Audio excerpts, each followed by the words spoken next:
Good evening. So I think for you till now, which papers have been discussed? GS ಎಲ್ಲರೂ ಕನ್ನಡ ಬರುತ್ತಾ? Anybody who doesn't know Kannada? So ಯಾವ paper GS paper discuss ಆಗಿದೆ ಇಲ್ಲಿವರೆಗೂ? 1 and 3, 4. So GS-2 essay ಆಗಿದೆಯಾ? Okay. ಏನು paper discussion ಇಲ್ಲ ಟಾಪಿಕ್ಸಾ? Topics. So this is only a current session. Combination ಹೇಳಿದರೆ. ಸೊ GS-2 ಇವಾಗ ಮಾಡಬೇಕು. So how many of you are like have an idea of this exam? Basic idea ಅಲ್ಲ. Basic idea ಅಂದರೆ prelims ಇದೆ, mains ಇದೆ, interview ಇದೆ. ಅದು ಈ ರೋಡಲ್ಲಿ ಹೋಗೋ ಪಾನಿಪುರಿವನಿಗೂ ಗೊತ್ತಿದೆ. ಅದು ಬಿಟ್ಟು ನಿಮ್ಗೆ ಏನು ಗೊತ್ತಿದೆ ಎಕ್ಸಾಮ್ ಬಗ್ಗೆ? Let it be an interactive session. It's not only me telling you about you. Okay, basic. I am Nikhil Gowda. Okay, I teach polity and international relations. But PSR, political science, also optional subject. So I've been teaching from last 8 years. Okay, given 2 UPSC interviews. I've also done my masters in public policy from National Law School. Okay, I also work as a political consultant. So this is my background. So the point here is that how many of you have an idea? E exam clear ಮಾಡೋಕ್ಕೆ ಅದೇನು ಹೇಳಿಲ್ಲ, basic understanding, prelims, Mains, interview ಇದು ಬಿಟ್ಟೆ ಬೇರೆ ಏನು ಗೊತ್ತಿದೆ? Sir ಗೊತ್ತಿಲ್ಲದೆ ಇರೋದಕ್ಕೆ ನಾವು ಇಲ್ಲಿ ಬಂದಿರೋದು ಸರ್, ಗೊತ್ತಿದ್ರೆ ನಾವೇ ಮಾಡ್ತೇವೆ. That's true. But the thing is that ಇವಾಗ ಎಷ್ಟು ಜನ ಅಪ್ಪ ಎಕ್ಸಾಮ್ಗೆ ಅಪ್ಲೈ ಮಾಡ್ತಾರೆ? 12 lakhs, 8 lakhs, 10 to 12. ಇವಾಗ ಅಂದಾಜು ಅನ್ಕೊಂಡು 10 ಲಕ್ಷ ಜನ. ಎಷ್ಟು ಜನ ಬರೀತಾರೆ ಅದರಲ್ಲಿ? 50% ಬರೀತಾರೆ. ಎಷ್ಟು ಜನ ಇಂಟರ್ವ್ಯೂಗೆ ಸೆಲೆಕ್ಟ್ ಆಗ್ತಾರೆ? ಸಾರಿ, ಪ್ರಿಲಿಮ್ಸ್ ಇಂದ ಕ್ಲಿಯರ್ ಮಾಡಿ ಮೇನ್ಸ್ಗೆ ಆಯ್ಕೆ ಆಗ್ತಾರೆ? 50,000 ಬರೀ 10,000 tell depend upon what is the number of vacancies. So ಇವಾಗ ನಿಮ್ಗೆ ಏನು ಅನ್ಸುತ್ತೆ ನೋಡೋಕೆ ಕಾಂಪಿಟೇಷನು ಸಿಕ್ಕಾಪಟ್ಟೆ ಇದೆ ಅಂತ? What is your take on it? Sir ಇದು ತುಂಬ ಕಾಂಪಿಟೇಟಿವ್ ಎಕ್ಸಾಮ್ ಇದೆ. ಹೇಳಿ, ಪರವಾಗಿಲ್ಲ. ಸ್ಟೇಟ್ ಲೆವೆಲ್ ಕಾಂಪಿಟೇಷನ್ ಮಾಡ್ರೇಟ್, ಹೌದು ನಿಜ. ಅದು ಸ್ಟೇಟಲ್ಲಿ ಇನ್ನೂ ಕಾಂಪಿಟೇಷನ್ ಜಾಸ್ತಿ. But reality is different. ಇವಾಗ ಹೆಂಗೆ ಅಂದರೆ ನಾವು ಕನ್ನಡದಲ್ಲಿ ಗಾದೆ ಹೇಳ್ತೀವಲ್ಲ, ಏನು ಅಂದರೆ ಇಲ್ಲಾಂದರೆ ಹಿಂಗೆ ಹೇಳ್ಬೋದು, ಬ್ಯಾಟ್ ಹಿಡಿದವರೆಲ್ಲ ವಿರಾಟ್ ಕೊಹ್ಲಿ ಆಗಲ್ಲ ಅಂತ.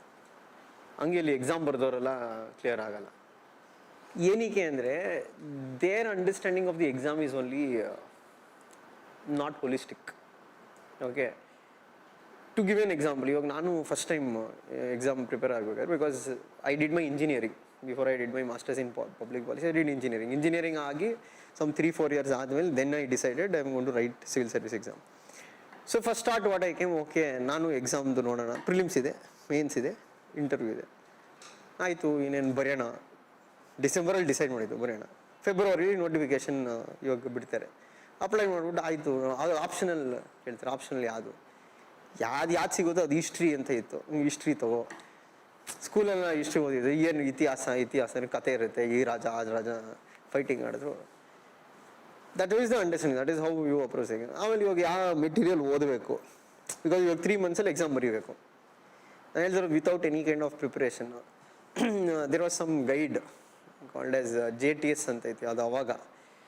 ಸೊ ಅದ್ರಲ್ಲಿ ನೋಡಿದ್ರೆ ಎಲ್ಲ ಕ್ವಶನ್ಸ್ ಅದರಲ್ಲೇ ಇರೋದು. ಅಂದರೆ ಪ್ರೀವಿಯಸ್ ಇಯರ್ ನೋಡಿದ್ರೆ ಏನು ಎಲ್ಲಾದರೂ ನಾನು ಈ ಬುಕ್ಕಿಂದನೇ ಎಲ್ಲ ಬರ್ತಾಯಿದೆ. ಈ ಬುಕ್ ಓದಿದ್ರೆ ಸಾಕು, ಪ್ರಿಲಿಮ್ಸ್ ಆಗುತ್ತೆ. CSAT ಅದೇನು ಇಂಜಿನಿಯರ್ ಅಲ್ವಾ, ಇವೆಲ್ಲ ನಮ್ಗೆ ಯಾಲಕ್ಕೆ ನಾವೆಲ್ಲ ಆ್ಯಪ್ಟಿಟ್ಯೂಡ್ ಎಲ್ಲ ಮಾಡಿ. That was my take. So first prelims ಬರೆದಾಗ I was able to just attend 49 questions, 48 questions out of 100. ಅಷ್ಟೇ ಕ್ವಶನ್. ಏನು ಅಷ್ಟೇ ಗೊತ್ತಿದ್ದು ಅದೇನು ಕರೆಕ್ಟ್ ಆಗಿದೆ ಅಂತೆಲ್ಲ. ಇವಾಗ ಕ್ವಶನ್ ಪೇಪರ್ ನೋಡಿದ್ರೆ ಅಟ್ಲೀಸ್ಟ್ ರೆಕಗ್ನಿಷನ್ ಇದು ಏನೋ ಓದಿ. ಸೊ ನಮ್ಮ ಬ್ರೇಕ್ ಇರುತ್ತಾರೆ ಇವಾಗ CSATಗೂ ಮತ್ತು ಪೇಪರ್ 1. ಅವಾಗ ನಮ್ಮ ಸೀನಿಯರ್ ಒಬ್ಬ ಸಿಕ್ಕಿದ್ದ ಕಾಲೇಜನ್ನು. ನಾವು ಅಂದರೆ ನಮ್ಮ ಸೀನಿಯರ್, ಕಾಲೇಜ್ ಸೀನಿಯರ್. ಸೊ ಅವ್ನು he was writing the exam from 2-3 years. ಅವ್ನು ಕೇಳಿದ, ಅಲ್ಲ ಎಷ್ಟು ಬರದೆ ಅಂತ. 48 ಕ್ವಶನ್, 48 ಪ್ರಶ್ನೆ. ಅವ್ನು ಅದಕ್ಕೆ ಹೇಳೋ ದೊಡ್ಡ ನನ್ನ ಮಗನಿಗೆ ಹೆಂಗೋ ಪಾಸ್ ಆಗ್ತೀಯ ಅಂತ. ನಾನು ಇವನು ಯಾರು ನನ್ನ ಮಗ, ನವನಿಗೆ ಹೇಳ್ತೀನಿ. So then he asked me like, do you know what is the cutoff last year? So you understand, I was so dumb, I didn't know what is cutoff also. ಅಂದರೆ ಇವಾಗ ನೀವು ಪ್ರಿಲಿಮ್ಸಲ್ಲಿ ಕ್ವಾಲಿಫೈ ಆಗಬೇಕಂದ್ರೆ obviously there'll be a cut off score, ಅಂದರೆ depend upon how people have performed. So ನಾ ಬರ್ದಿದ್ದು ಹಿಂದಿನ ವರ್ಷ ಇಟ್ ವಾಸ್ ಅರೌಂಡ್ 104. ಸೊ ಅದೀಗ ಅವನು ನೀನು ಮಾಡಿರೋದೇ 48 ಕ್ವಶನು, 48ಗೆ 48 ಕರೆಕ್ಟ್ ಆದರೆ ಅವಾಗಲೂ ಸ್ಕೋರ್ ಬರೋದೆಷ್ಟು? 96. So basically stirring it is not enough ಅಂತ. CSAT, next paper was CSAT. It's not about you're from engineering background or you're from commerce background. CSAT you need to practice a lot. ಯಾಕೆಂದರೆ ಇಲ್ಲಿ comprehension ಬರುತ್ತೆ, what you can say logical reasoning ಬರುತ್ತೆ, mathematics part ಬರುತ್ತೆ. So I had not practised, ಏನಂದರೆ ಸುಮ್ಮನೆ ಮಾಡ್ತೀನಿ. So ನಾನು attend ಮಾಡೋಕ್ಕಾಗಿದೆ 38 question because time is too short. So first prelims ಆದಮೇಲೆ ನ್ಯೂ ದಟ್ ಕ್ವಾಲಿಫೈ ಆಗಲ್ಲ ಅಂತ.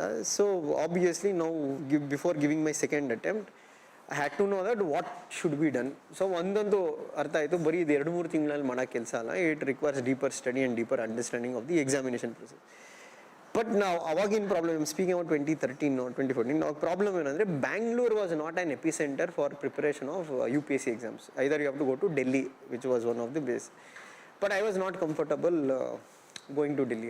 ಅಲ್ಲಿ ಹೋಗಿ ತಿರ್ಗಿ ಅಲ್ಲಿ ಅಡ್ಜಸ್ಟ್ ಆಗಿ.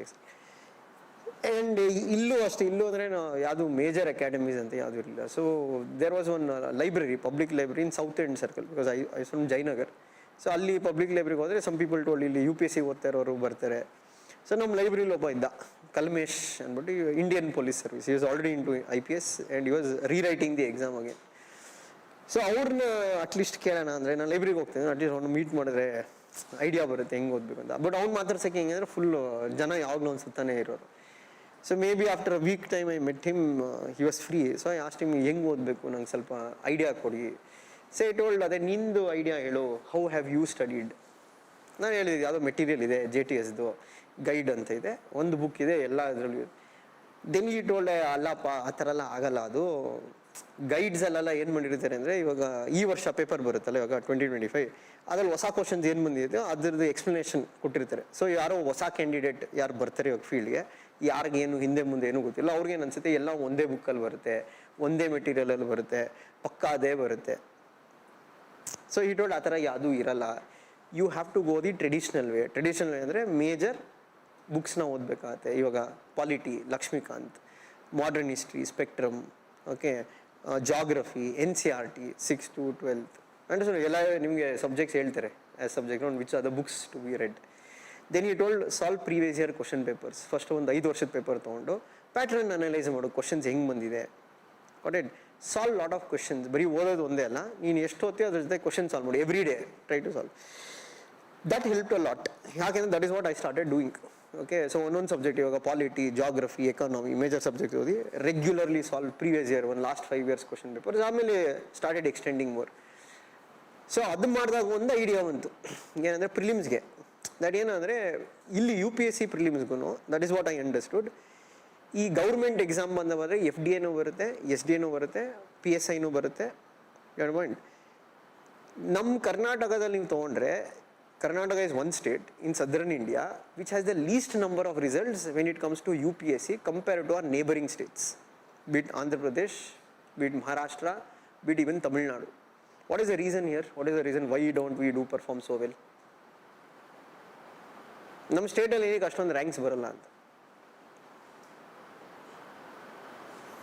What is the reason behind it?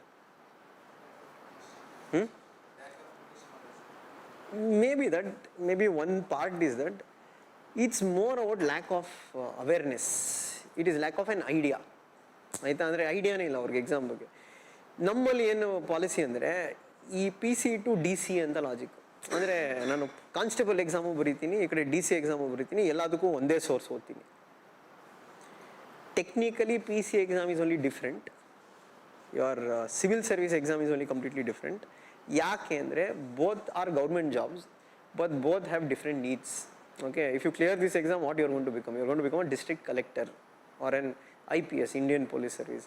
So this is the top of the administration, head of the administration, right? As a head of the administration, what is the quality that is required in you? ಅಂದರೆ ಒಬ್ಬ administrator ಆಗಿ at head of the department, what is the qualities that is required in that person? Basically he needs to have thinking capacity. Right. ಅಂದರೆ ಯೋಚನೆ ಮಾಡೋ ಶಕ್ತಿ ಇರಬೇಕು. But ಅದೇ ನೀವು lower of the administration ಹೋದರೆ ಅಲ್ಲಿ ಯೋಚನೆ ಮಾಡೋ ಎಬಿಲಿಟೀಸ್ ಏನು ಬೇಕಿಲ್ಲ, just follow the command that has been given by the higher ups. So ಅದೇ ನೀವು ಕಾನ್ಸ್ಟೇಬಲ್ ಎಕ್ಸಾಮು ಇಲ್ಲ PSI ಎಕ್ಸಾಮು ಇಲ್ಲ FDA ಎಕ್ಸಾಮು SHD ಈ ಥರ ಕ್ವಶನ್ ಪೇಪರ್ಸ್ ನೋಡಿದ್ರೆ ಒಂದು ಮೇನ್ ಥಿಂಗ್ ಯೂಸ್ ಇಲ್ಲೆಲ್ಲ ಮೇನ್ಸೇ ಇಲ್ಲ ಆಯಿತಾ. ಮೇ ಬಿ PSIಲಿ ಎಸ್ಸೇ ಒಂದು ಬರೀಬೇಕು.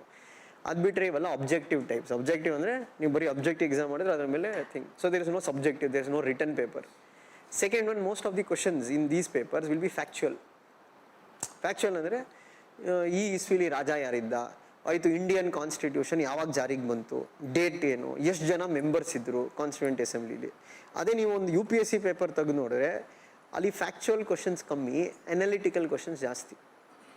Okay. And second reason is what he told, English. That's a big hurdle. ಯಾಕೆಂದರೆ ನಮ್ಮಲ್ಲಿ many people are from Kannada medium.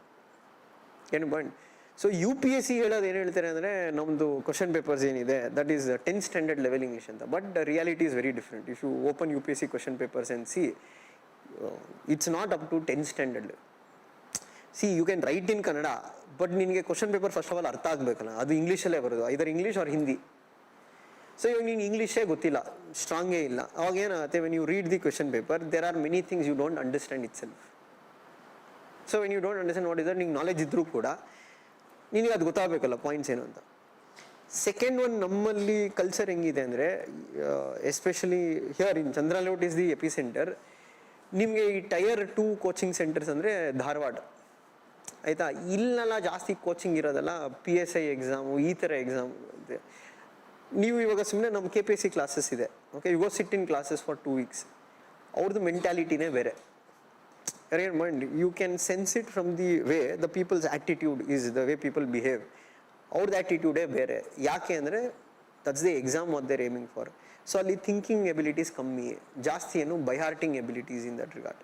That will not work in UPSC. UPSC requires more thinking, application of mind. ಬರೀ concept ಬರೀ ಬಯಾಟ್ ಮಾಡೋದಲ್ಲ, ಕಾನ್ಸೆಪ್ಟ್ನ ನೀವು apply ಮಾಡೋದು ಕಲಿಬೇಕತ್ತೆ. So ಇವಾಗ ನಾವು ಅದೇ ಹೇಳೋಣ, ನಾನು ಪ್ರಿಲಿಮ್ಸ್ ಕ್ವಶನ್ ಪೇಪರ್ ಸಾಲ್ವ್ ಮಾಡಿದಾಗ that is what one thing I understood. ಇಲ್ಲಿ ಎಷ್ಟೊಂದು ಕ್ವಶನ್ ಆನ್ಸರ್ ಮಾಡೋಕ್ಕೆ ಬೈ ಹಾರ್ಟ್ ಏನು ಬೇಡ, ಕಾನ್ಸೆಪ್ಟ್ ಅರ್ಥ ಆಗಿದ್ರೆ ಅದನ್ನು ಅಪ್ಲೈ ಮಾಡೋಕೆ ಗೊತ್ತಿರಬೇಕು. ಸೊ ಫಾರ್ ಎಕ್ಸಾಂಪಲ್ ನಾನು ಬರ್ದಾಗ prelims there was one question that asked, which of the following are still the sources of lead poisoning in India. Options ಕೊಟ್ಟಿದ್ದ ಆಯಿತಾ. ಒಂದು hair oils, second one pen and pencils, third one ಇದು ಏನು petrol, fourth ಇನ್ನೂ ಏನೋ ಈ ಥರ options ಇತ್ತು. ಆ್ಯಂಡ್ ಅದು ಕೊಟ್ಟಿದ್ರು, one only is correct, 1 2 3 2 1 3. So ಇಲ್ಲಿ ಕಾಮನ್ ಸೆನ್ಸ್ ಏನು,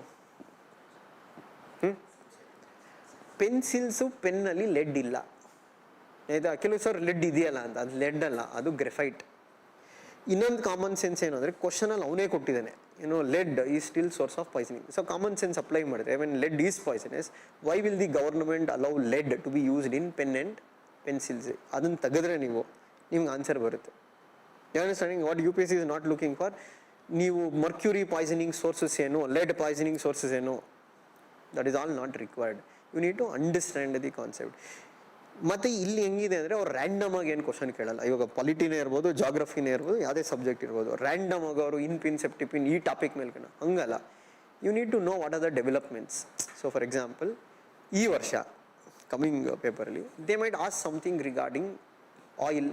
ಯಾವ country is the largest resource oil? ಯಾಕೆ ಕೇಳ್ಬೋದು ಈ ಕ್ವಶನ್? Because recently America attacked Venezuela, and one of the reason why they attacked Venezuela, because Venezuela is one of the countries with the highest oil reserves in the world. You understand? So questions ಏನು example ಬರುತ್ತೆ, it's not that randomly they'll ask. So coming to the point, so when I solved the prelims, or ಇವಾಗ ಕಲ್ಮೇಶ್ ಹೇಳ್ದಂಗೆ when I solved that I understood. Okay, so ಇಲ್ಲಿ basic I understood for prelims ಇಷ್ಟೇ ಬೇಕಾಗಿರೋದು. ಇಲ್ಲಿ ಕೆಲವು subjects ಇದೆ that are called as core subjects. ಯಾವ ಥರ ಅಂದರೆ polity, geography, economy, environment, history, science and technology. ಈ 6 ಸಬ್ಜೆಕ್ಟ್ನ ನಾವು ಕೋರ್ ಸಬ್ಜೆಕ್ಟ್ಸ್ ಅಂತ ಕರೆಯೋದು.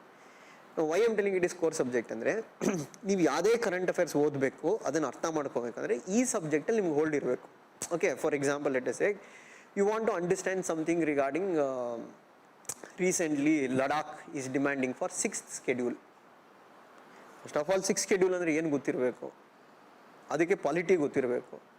or tomorrow you want to you're reading something about a current affairs linked to ಎಲ್ಲೋ ಒಂದು ಕಡೆ ಸೈಕ್ಲೋನ್ ಆಗ್ತಾ ಇದೆ. ಸೊ ಅದಕ್ಕೆ ನಿಮ್ಮ ಬೇಸಿಕ್ಸ್ ಆಫ್ ಜಾಗ್ರಫಿ ಗೊತ್ತಿರಬೇಕು. ಸೈಕ್ಲೋನ್ ಅಂದರೆ ಏನು, ಸೈಕ್ಲೋನ್ ಫಾರ್ಮೇಷನ್ ಹಿಂಗಾಗುತ್ತೆ, ರೈಟ್? ಇಲ್ಲ ನಾಳೆ ನೀವು GST ಇಶ್ಯೂ ನಡೀತಾ ಇದೆ ಇವಾಗ ಸೆಂಟರ್ ಸ್ಟೇಟ್ ಮಧ್ಯ, ಬಟ್ ಫಸ್ಟ್ ಆಲ್ GST ಏನು ಅಂತ ಗೊತ್ತಿರಬೇಕು. ಸೊ ಅದು ಇವೆಲ್ಲ ಎಲ್ಲಿಂದ ಬರುತ್ತೆ? Basics, polity, economy, geography, science and technology, environment.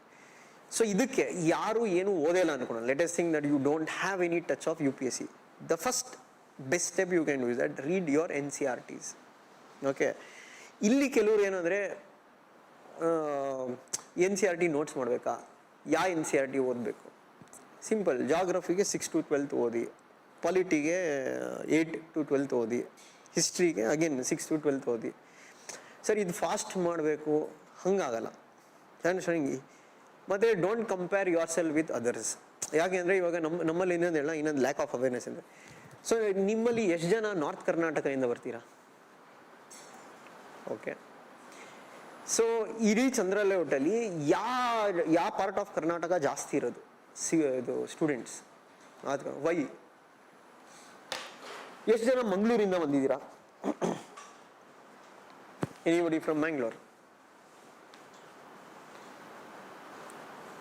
ನಿಮ್ಗೆ ಇಲ್ಲೇ ಅಂತಲ್ಲ, ಬೇರೆ ಕಡೆ ಹೋದ್ರು ಕಮ್ಮಿ ಜನ. Why is that? Why people in Mangalore, they don't write so much civil service exam? Why people from North Karnataka, they write more civil service exam? Any answer to it?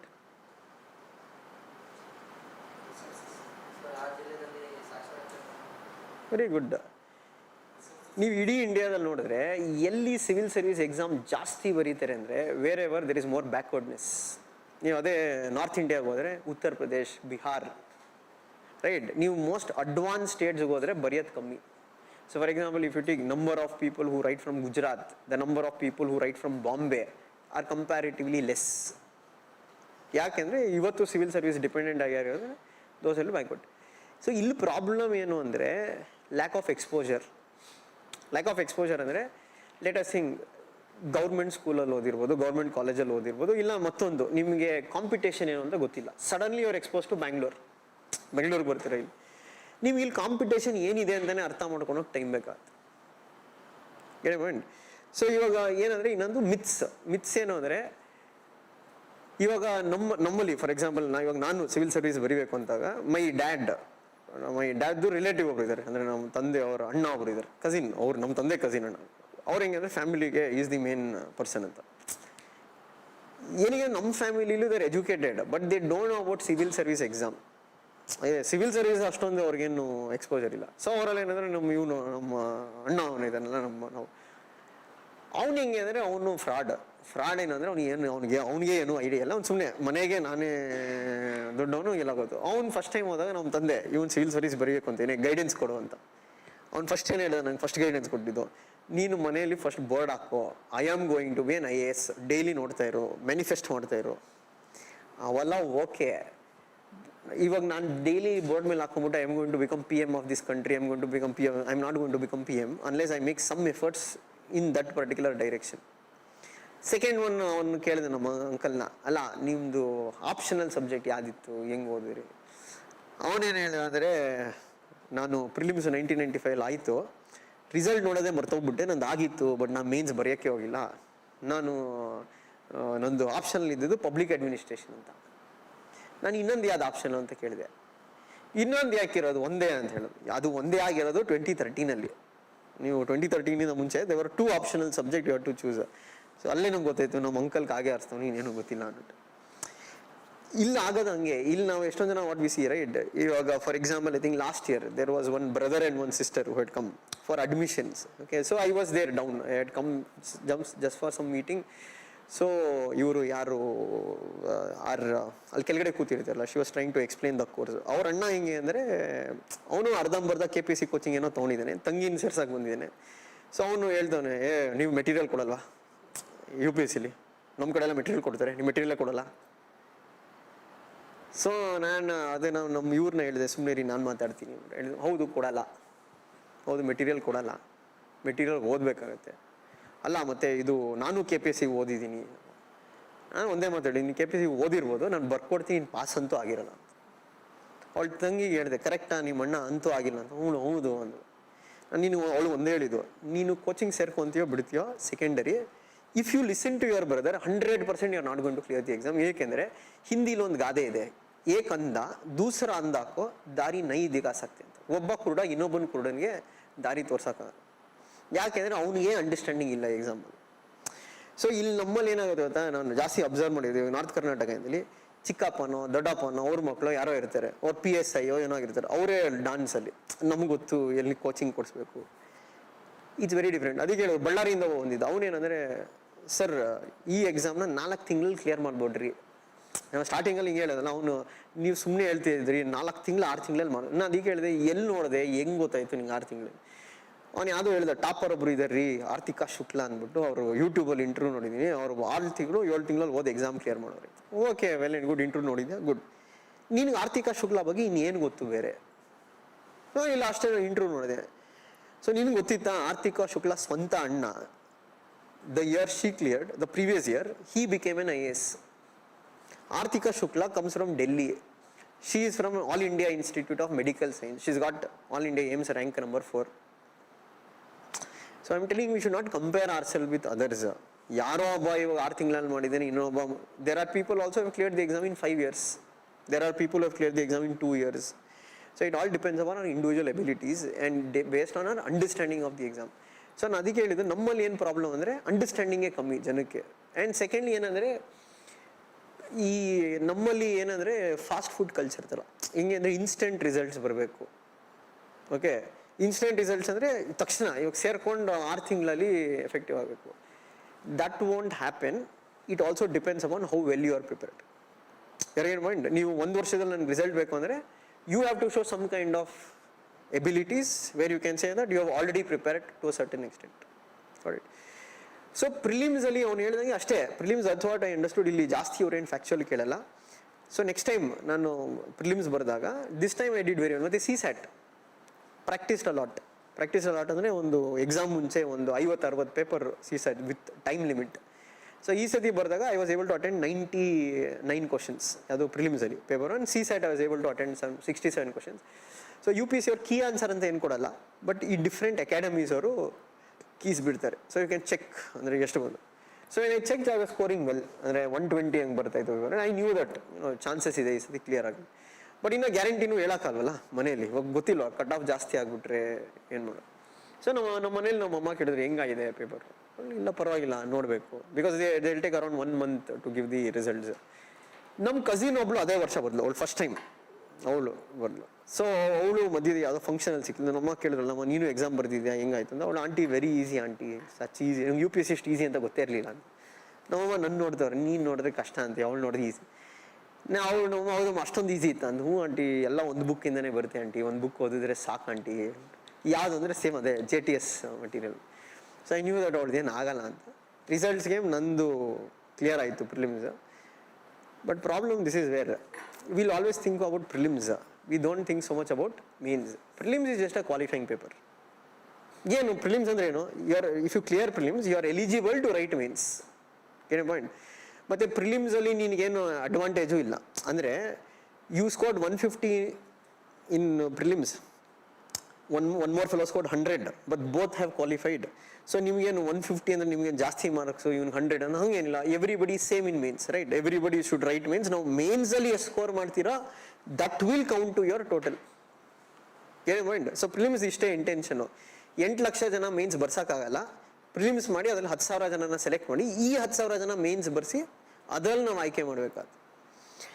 Mains ಹೆಂಗಿರೋದು paper, subjective. You have to write. How many questions will be there in each paper? 25 ಅಲ್ಲ, 20 questions will be there in each paper. Correct? 20 questions will be there. ಅದನ್ನು ಎಷ್ಟು ಟೈಮಲ್ಲಿ ಬರೀಬೇಕು? 3 hours ಬರೀಬೇಕಾಗುತ್ತೆ. So ಒಂದು ಕ್ವಶನ್ಗೆ average ಆಗಿ ಎಷ್ಟು ಟೈಮ್ ಸಿಗುತ್ತೆ? 7 to 8 minutes on on average. So ಇದು ನಂದು ಅರ್ಥ ಆಗಿರಲಿಲ್ಲ. ಓಕೆ, ಇವಾಗ ಏನಕ್ಕೆ ಅಂದರೆ we generally tend to think ಏನಂದರೆ, I was from civil engineering. So ಈ ಜನರಲ್ ಆಗಿ ಥಿಯರಿಟಿಕಲ್ ಸಬ್ಜೆಕ್ಟ್ಸ್ ಇರುತ್ತಲ್ಲ, ಅದನ್ನೆಲ್ಲ ನಾನೇ ಕಾಲೇಜಲ್ಲಿ ಟಾಪರ್. ಸೊ ಆಯ್ತಾ, ಅದು ಅಲ್ಲೇ ಟಾಪ್ ಮಾಡಿದ್ದೀವಿ ಅಂತ, ಇದು ಯಾ ಲೆಕ್ಕ ಬರೆಯಬೇಕು, ಪಾಲಿಟಿ ಬರೀಬೇಕು, ಹಿಸ್ಟ್ರಿ ಬರೀಬೇಕು, ಜಾಗ್ರಫಿ ಬರೀಬೇಕು. ಬಟ್ ಎಕ್ಸಾಮ್ ಬರೆದಾಗ ಡಿಫಿಕಲ್ಟಿ ಗೊತ್ತಾಯಿತು. The reason is that one, question ಓದಿ ಅರ್ಥ ಮಾಡ್ಕೊಳಕ್ಕೆ I am taking 4-5 minutes time. ನೀವು ಆನ್ಸರ್ ಬರೀಬೇಕಾದ್ರೆ 7 ನಿಮಿಷದಲ್ಲಿ ಬರೀಬೇಕು, ನಾನು ಕ್ವಶನ್ ಓದೋದಕ್ಕೆ ಒಂದು 2-3 ನಿಮಿಷ ತೊಗೊತೀನಿ. You understand? So every GS paper I wrote, I left around 30 to 40 marks. ಅಂದರೆ ಟೋಟಲ್ 4 GS ಪೇಪರ್ ಕಂಬೈನ್ ಮಾಡಿದ್ರೆ I left around 150 to 160 marks. Optional ನಂದು political science option, I change my option to political science. Political ಸೈನ್ಸಲ್ಲೂ 2 paper ಸೇರಿ ಅಲ್ಲೊಂದು 110 marks ಬಿಟ್ಟರೆ, ಅಂದರೆ collectively around 270 to 80 marks I left. ಮತ್ತು ಇನ್ನೊಂದೇನು ಅಂದರೆ ಅದು ಆನ್ಸರ್ ಬರೆಯೋದು ಅಷ್ಟೇ. ನಾನೇನು ಆನ್ಸರ್ ಬರೀತಾ ಇದ್ದೀನಿ, ಐ ನೋ ದಟ್ ನಾನು ಅವ್ರು ಏನು ಕೇಳಿದಾರೋ ಅದಕ್ಕೆ ಬರೀತಲ್ಲ, ಸುಮ್ಮನೆ ನನಗೆ ಏನು ಗೊತ್ತೋ ಅದು ಬರ್ಕೊಂಡು ಹೋಗ್ತಾ ಇದ್ದೀನಿ.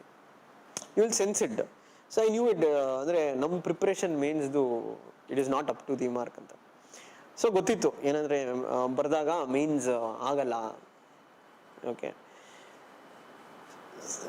ಸೊ ಆಗಲಿಲ್ಲ, ಮೇನ್ಸ್ ರಿಸಲ್ಟ್ ಬಂದು ಆಗಿಲ್ಲ. So next time prelims is one thing. ನಂದು ಫಸ್ಟ್ ಪ್ರಿಲಿಮ್ಸ್ ಬಿಟ್ಟರೆ I have never failed in any other prelims I have written, let it be KPSC or UPSC. Objective exam ಯಾವುದೇ ಇದ್ರೂ ಇಲ್ಲ, because that's ಅದು ನೀವು solve ಮಾಡಿದ್ರೆ ನಿಮ್ಗೆ ಗೊತ್ತಾಗ್ಬಿಡುತ್ತೆ that is how you can solve it ಅಂತ. So I was very confident about prelims. But ಈ ಫಸ್ಟ್ ಟೈಮ್ ಆಗಿಲ್ವಲ್ಲ, ಇವಾಗ ಈ ಸತಿ ಏನಾಯ್ತು ಅಂದರೆ, ನಾನು ಎಕ್ಸಾಮ್ ಮೇನ್ಸ್ಗೆ ಹೋದಾಗ ಅಲ್ಲಿ ನನಗೊಬ್ಬ ಪರಿಚಯ ಆದ, ಆಯಿತಾ, ನಮ್ಮ ಫ್ರೆಂಡ್ ಒಬ್ಬ ಹನುಮಂತರಾಜು ಅಂದ್ಬಿಟ್ಟು. ಅವನು ಅಂದರೆ ನಾವು ಎಕ್ಸಾಮ್ ಮೇನ್ ಸೆಂಟ್ರಲ್ಲಿ ಮೀಟ್ ಮಾಡಿದಾಗ ಗೊತ್ತಾಯಿತು ಅವನು ಪೊಲಿಟಿಕಲ್ ಸೈನ್ಸ್ ಆಪ್ಷನು, ಅವನು ನಮ್ಮ ಮನೆ ಹತ್ರನೇ ಇದ್ದಿದ್ದು. That's the only good thing that happen. ಅವ್ನು ಸಿಗ್ದ, ಅವನದು ಆಗಿಲ್ಲ ಯಾವುದು ಮೇನ್ಸ್. ಸೊ ಅದಕ್ಕೆ ನಾವು ಒಟ್ಟಿಗೆ ಓದೋಣ ಜೊತೆಗೆ ಸೇರಿಕೊಂಡು.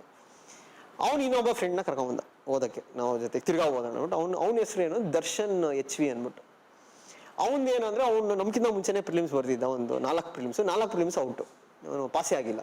ಬಟ್ ಈಸ್ ವೆರಿ ಯಂಗ್, ಅಂದರೆ ಅವ್ನು 21ಗೆ ಬರೆಯೋಕ್ಕೆ ಸ್ಟಾರ್ಟ್ ಮಾಡಿದ, ಆಗಿಲ್ಲ. ಸೊ ಅವನೇನಂದರೆ ಅವನು ನಮ್ಮ ಜೊತೆ ಪ್ರಿಪೇರ್ ಆಗ್ತೀನಿ. ಬಟ್ ಅವನದೇನು ಅಂದರೆ there was financial pressure in house. ಏನಂದರೆ ಆಗಲೇ 4 years ಆಯಿತು ಡಿಗ್ರಿ ಆಗಿ, ವಾಟ್ ಆರ್ ಯು ಡೂಯಿಂಗ್ ಅಂತ. ಸೊ ಅವನು ಈ IB's ಎಕ್ಸಾಮ್ ನಡೆಯುತ್ತೆ, intelligence bureau grade group C ಅಂತ, ACIO ಅಂತ ಬರುತ್ತೆ. He had cleared that. ಅದು ಆ ವರ್ಷ ರಿಸಲ್ಟ್ ಆಯಿತು. ಅವನೇನು ಮಾಡಿದ, ನಮ್ಮ ಜೊತೆ ಓದೋದು ಬಿಟ್ಬಿಟ್ಟು ಈ told I will go to training. ಒಂದು ಡೆಲ್ಲಿಲಿ ಟ್ರೈನಿಂಗ್ ಇತ್ತು, ನೀವಿಬ್ರು ಅಟ್ಲೀಸ್ಟ್ ಓದಿ ಇವಾಗ exam. So we started studying. ಅವನು ಓದ. ಬಟ್ ಅಲ್ಲಿ ಅವ್ನಿಗೇನಾಯಿತು, ಡೆಂಗ್ಯೂ ಆಯಿತು, ಟೈಫಾಯ್ಡ್ ಡೆಂಗ್ಯೂನೂ ಆಯಿತು. He came back in December. ಅಂದರೆ ಅವ್ರು ಹೇಳಿದ್ರು, ಇವಾಗ ಕಂಟಿನ್ಯೂ ಮಾಡೋಕ್ಕಲ್ಲ ನೀನು training, you take 1 year rest and you come back next year for training. So ಇನ್ನು ವಾಪಸ್ ಬೆಂಗಳೂರಿಗೆ ಬಂದ. ಸೊ ನಾವು ಓದ್ತಾ ಇದ್ವಿ. ತಿರ್ಗಿ ಅವ್ನು ಹೋಗಿ ಅವ್ನ ಮನೇಲಿ ಮೀಟ್ ಮಾಡಿದ್ವಿ. ಅವ್ನಿಗೆ ಹೇಳಿದ್ವಿ, ಇವಾಗ ಏನು ಮಾಡ್ತೀಯಪ್ಪ ನೀನು ನೆಕ್ಸ್ಟ್? ಅವ್ನು ಹೇಳಿದ್ರೆ ಅದು ಗೊತ್ತಾಗ್ತಿಲ್ಲ ಏನು ಮಾಡಬೇಕು ಅಂತ. ಸೊ ಅದೇ ಹೇಳಿದ್ವಿ, ಇವಾಗ ಇನ್ನೂ 2 ಅಟೆಂಪ್ಟ್ ಅಂತೂ ಇದೆ, ಬರೆದ್ಬಿಡು ಈ ಸತಿನೂ ಪ್ರಿಲಿಮ್ಸು.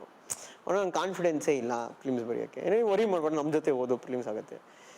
ಅವನು ಇನ್ನೊಂದೇನು ಮಾಡಿದ ಅಂದರೆ, ಈ ಸತಿ ಅಪ್ಲೈ ಮಾಡಬೇಕಾದ್ರೆ ಅವನದು ಕನ್ನಡ ಲಿಟ್ರೇಚರ್ ಆಪ್ಷನ್ ಇದ್ದಿದ್ದು. ಸೊ ಅವನೇನಂದ್ರೆ ನಮ್ಮಿಬ್ಬರದ್ದು ಪೊಲಿಟಿಕಲ್ ಸೈನ್ಸ್ ಅಲ್ವಾ, ಸೊ ಅದಕ್ಕೆ ಅವನೇನು ನಾನು ಪೊಲಿಟಿಕಲ್ ಸೈನ್ಸ್ ತೊಗೊತೀನಿ, because is not confident of clearing the exam.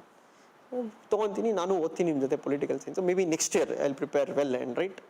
H C ಅವನು ತೊಗೊಂಡು 3 ಜನ ಅಪ್ಲೈ ಮಾಡಿ ವಿ ಸ್ಟಾರ್ಟೆಡ್ ರೀಡಿಂಗ್ ಟುಗೆದರ್. 3 ಜನದ್ದು ಪ್ರಿಲಿಮ್ಸ್ ಕ್ಲಿಯರ್ ಆಯಿತು. ಇವೊಂದು ಪ್ರಾಬ್ಲಮ್ ಏನಂದರೆ, ಇವನು ಹೊಸ ಆಪ್ಷನಲ್ಲಿ ತೊಗೊಂಡ್ಬಿಟ್ಟವನೆ. ಯಾವ್ದು ಕನ್ನಡ ಲಿಟ್ರೇಚರ್ ಇದ್ದಿದ್ದು. ಅವ್ನು ಈ ಸತಿ ಫಸ್ಟ್ ಟೈಮ್ ಕ್ಲಿಯರ್ ಆಗಿರೋದು, his change of his optional to political science. ಅವ್ನು ಫುಲ್ ಟೆನ್ಷನ್ ಆಗೋಯ್ತು, ಎಂಥ ಕತೆ ಆಗೋಯ್ತಲ್ಲ. ನಾನು ಈ ಸತಿ ಪ್ರಿಲಿಮ್ಸ್ ಫಸ್ಟ್ ಟೈಮ್ ಆಗಿದೆ, ಅಲ್ಲಿ ನೋಡಿದ್ರೆ ಆಪ್ಷನಲ್ ಚೇಂಜ್ ಮಾಡಿ, because it's not so easy to read on optional within span of 2 to 3 months. So ಅಂದರೆ ಸ್ವಲ್ಪ ಓದಿದ್ದ ಅಷ್ಟೇ ನಾವು ಓದೋ ಟೈಮಲ್ಲಿ, but that was very little. So ಅವ್ನು UPSCಗೆ ತಿರ್ಗಾ ಮೆಸೇಜ್ ಹಾಕಿ ನೋಡಿದೆ ಏನಾದರೂ ಚೇಂಜ್ ಮಾಡ್ಬೋದಂತ. ಅವ್ರಿಲ್ಲ, rules are rules, once you have given an option that's your option, you have to write in political science.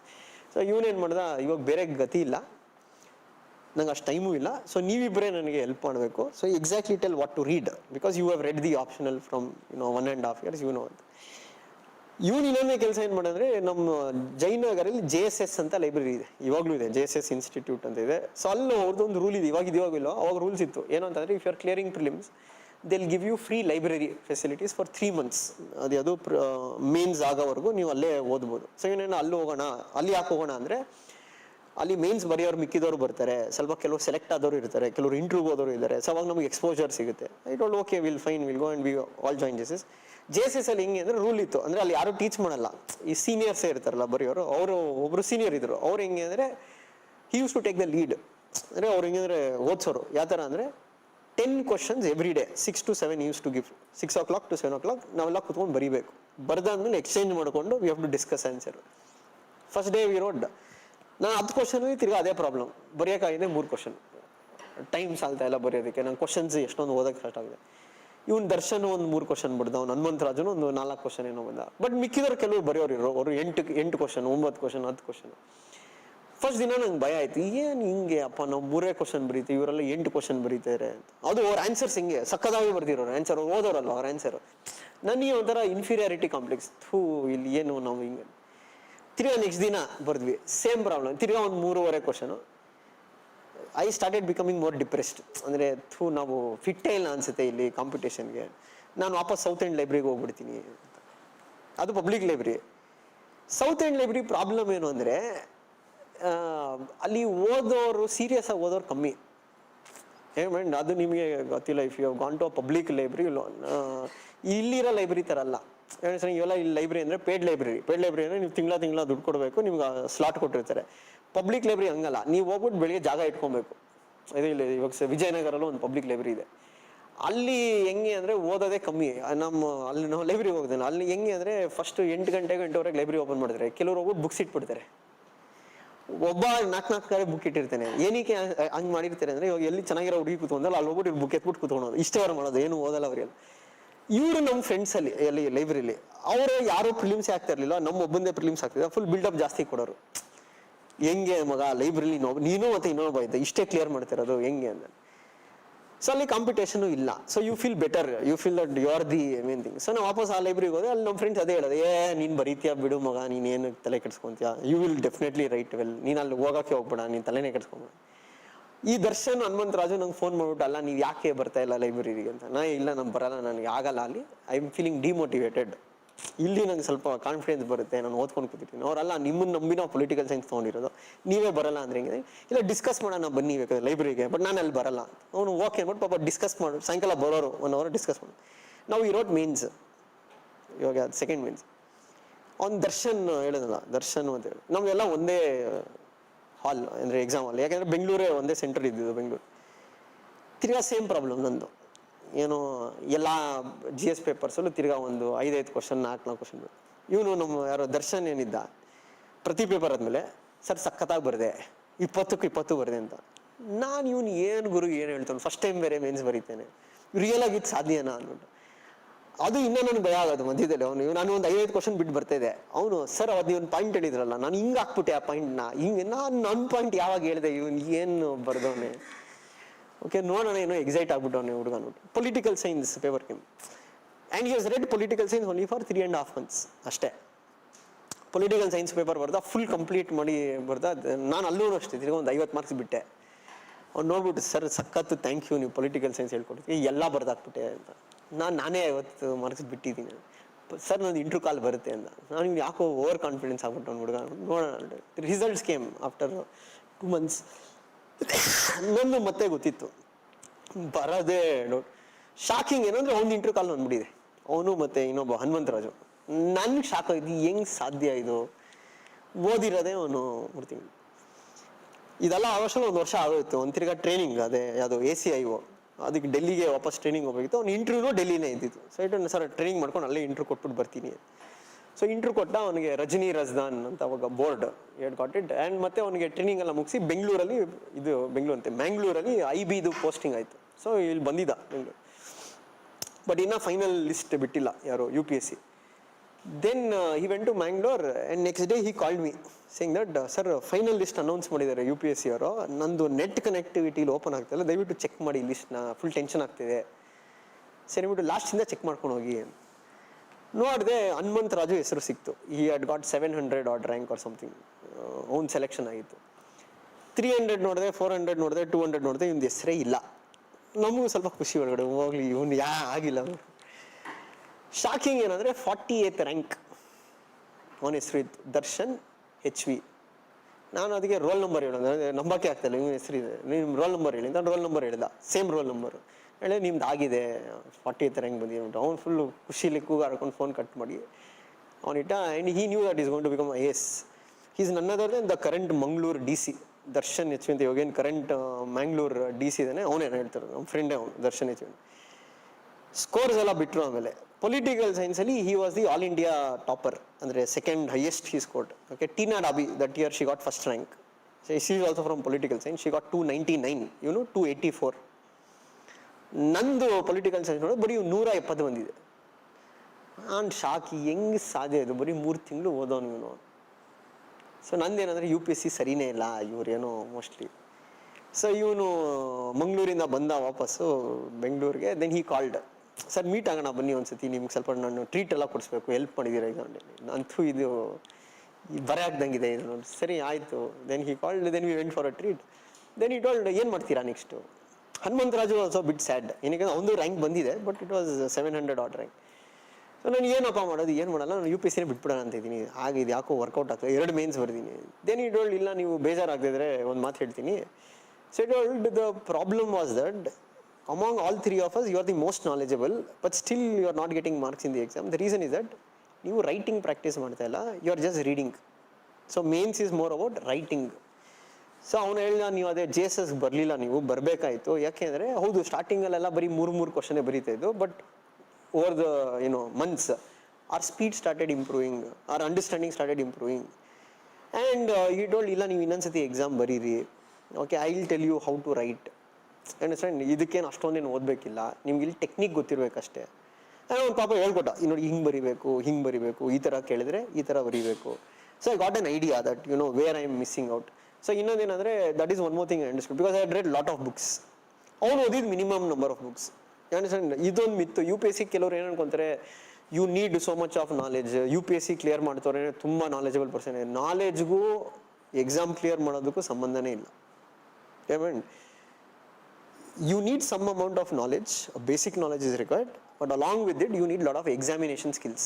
Examination skills ಅಂದ್ರೆ ಎಲ್ಲ, ಪ್ರಿಲಿಮ್ಸ್ ಅಲ್ಲಿ ಕೆಲವು ಸೆಟ್ ಆಫ್ ಸ್ಕಿಲ್ಸ್ ಇದೆ, ಮೇನ್ಸ್ ಅಲ್ಲಿ ಕೆಲವು ಸೆಟ್ ಆಫ್ ಸ್ಕಿಲ್ಸ್ ಇದೆ, ಇಂಟರ್ವ್ಯೂಗೆ ಸರ್ಟನ್ ಸೆಟ್ ಆಫ್ ಸ್ಕಿಲ್ಸ್ ಇದೆ. ಯಾವಾಗ ಈ 3 ನಿಮಗೆ ಕೂಡ ಬರುತ್ತೋ 100% you are going to clear the exam. So next time ನಂಗೆ ಗೊತ್ತಿತ್ತು, ನಾನು ಜಾಸ್ತಿ ಆನ್ಸರ್ ರೈಟಿಂಗ್ ಪ್ರಾಕ್ಟೀಸ್ ಮಾಡಬೇಕು, because prelims I knew that I will clear again. So next time prelims ಬರದೆ, ಪ್ರಿಲಿಮ್ಸು ಆಯಿತು, ಹನುಮಂತರಾಜುನು ನನ್ನ ಜೊತೆ ಬರೋದು, ಅವನದು ಆಯಿತು. Mains again we wrote. This time I practised a lot, I have done lot of answer writing. So ಈ ಸತಿ ಮೇನ್ಸ್ ಬರೆದಾಗ I could sense it, because I throughout ಆಪ್ಷನಲ್ಲು GS ಎಲ್ಲ ಸೇರಿ I left only 10 marks. 10 mark ಎಕ್ಸಾಮಲ್ಲಿ ಬಿಟ್ಟಿದ್ದು ಏನು ಬಿಡಲಿ, because I was able to complete the paper, I was able to understand the question, I knew how to write effectively also. ಮತ್ತು ನಾನು ಬರೆದಾಗ ನನ್ನ ಫೀಲಿಂಗ್ ಬಂತು, ಇಲ್ಲ ಈ ಸತಿ ಇಂಟ್ರ್ಯೂ ಕಾಲ್ ಬರುತ್ತೆ. And that was I got my interview call when the results were announced. ಹನುಮಂತರಾಜುಗೂ ಇಂಟ್ರ್ಯೂ ಕಾಲ್ ಮತ್ತೆ ಬಂತು. 3 ಮಿಸ್ಟೇಕ್ಸ್ ಆಫ್ ಮೈ ಲೈಫ್ ಅನ್ನಂಗೆ. ಇವಾಗ ಇಂಟ್ರ್ಯೂಗೆ I did one more mistake. So interview ಅಂತ ಕರೆಯೋದು ನಾವು, ಇದರಲ್ಲಿ ಕರೆಯೋದು personality test. Okay, so why we not call it as an interview, why we are calling it as a personality test?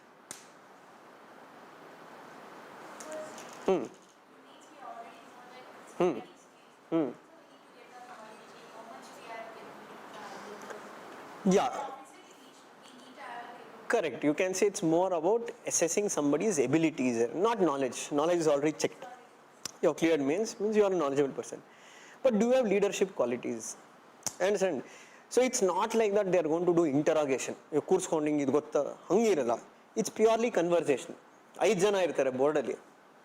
Okay, they'll ask questions based on your DAF ಅಂತ ಇರುತ್ತೆ, detailed application form which you have filled while giving your mains application. ಅಂದರೆ ಅದ್ರಲ್ಲಿ hobbies ಏನು, ನಿಮ್ಮದು educational background ಏನು, ನೀವು ಯಾವ ಸ್ಟೇಟಿಂದ ಬಂದಿದ್ದೀರಾ, ಈ ಥರ. ಅದು ಏನು ಜನರಲ್ ಆಗಿರ್ಬೋದು, conversation anything. You understand? And they look at, see ಇವಾಗ if we tell are you honest, general ಆಗಿ ಕೇಳಿದ್ರೆ ಎಲ್ಲರೂ ಹೌದಪ್ಪ ನಾವು ಹಾನೆಸ್ಟೇ ಇದ್ದೀವಿ ಅಂತ ಹೇಳೋದು. ಬಟ್ ಅದನ್ನು ಟೆಸ್ಟ್ ಮಾಡಬೇಕು ಅಂದರೆ you have to talk with a person, you have to sense what are his ideas which are there, you have to sense ಇವ್ನು ಫಿಟ್ ಆಗ್ತಾನ ಸಿವಿಲ್ ಸರ್ವಿಸ್ಗೆ. ಯಾವ ಥರ ನಾವು ಗೇಜ್ ಮಾಡೋಂಗೆ, ಇವಾಗ ಯಾರೋ ಒಬ್ಬ ಫುಲ್ ನಾಲೆಜಬಲ್ ಇರೋದು, he might be extremely knowledgeable, but he might be biased. Biased ಅಂದರೆ ಇವಾಗ ಅವನು ಯಾವುದೋ ಒಂದು ಜಾತಿಯವ್ರನ್ನ ಇಲ್ಲ ಒಂದು ರಿಲೀಜವ್ರನ್ನ ಹೇಟ್ರೆಡ್ನೆಸ್ ಇರ್ಬೋದು. We can't select such a candidate, right? We need a person who is more neutral, who is more empathetic, who is more sympathetic.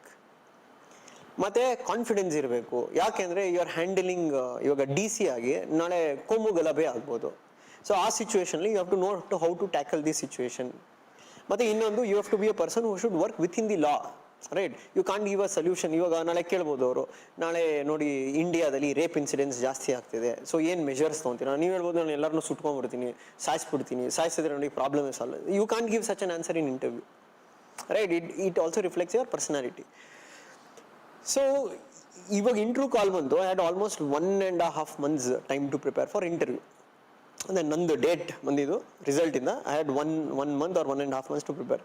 The problem what happen was that ಇನ್ನು ಹನುಮಂತರಾಜು ಏನಿದ್ನಲ್ಲ ಇವನು ಹೆಂಗೆ ಅಂದರೆ ಈ ಮಾಕ್ ಇಂಟರ್ವ್ಯೂ ಅಂದರೆ ಪ್ರಾಕ್ಟೀಸ್ಗೆ ಎಷ್ಟೊಂದು mock interview ಕೊಡ್ತಾರೆ.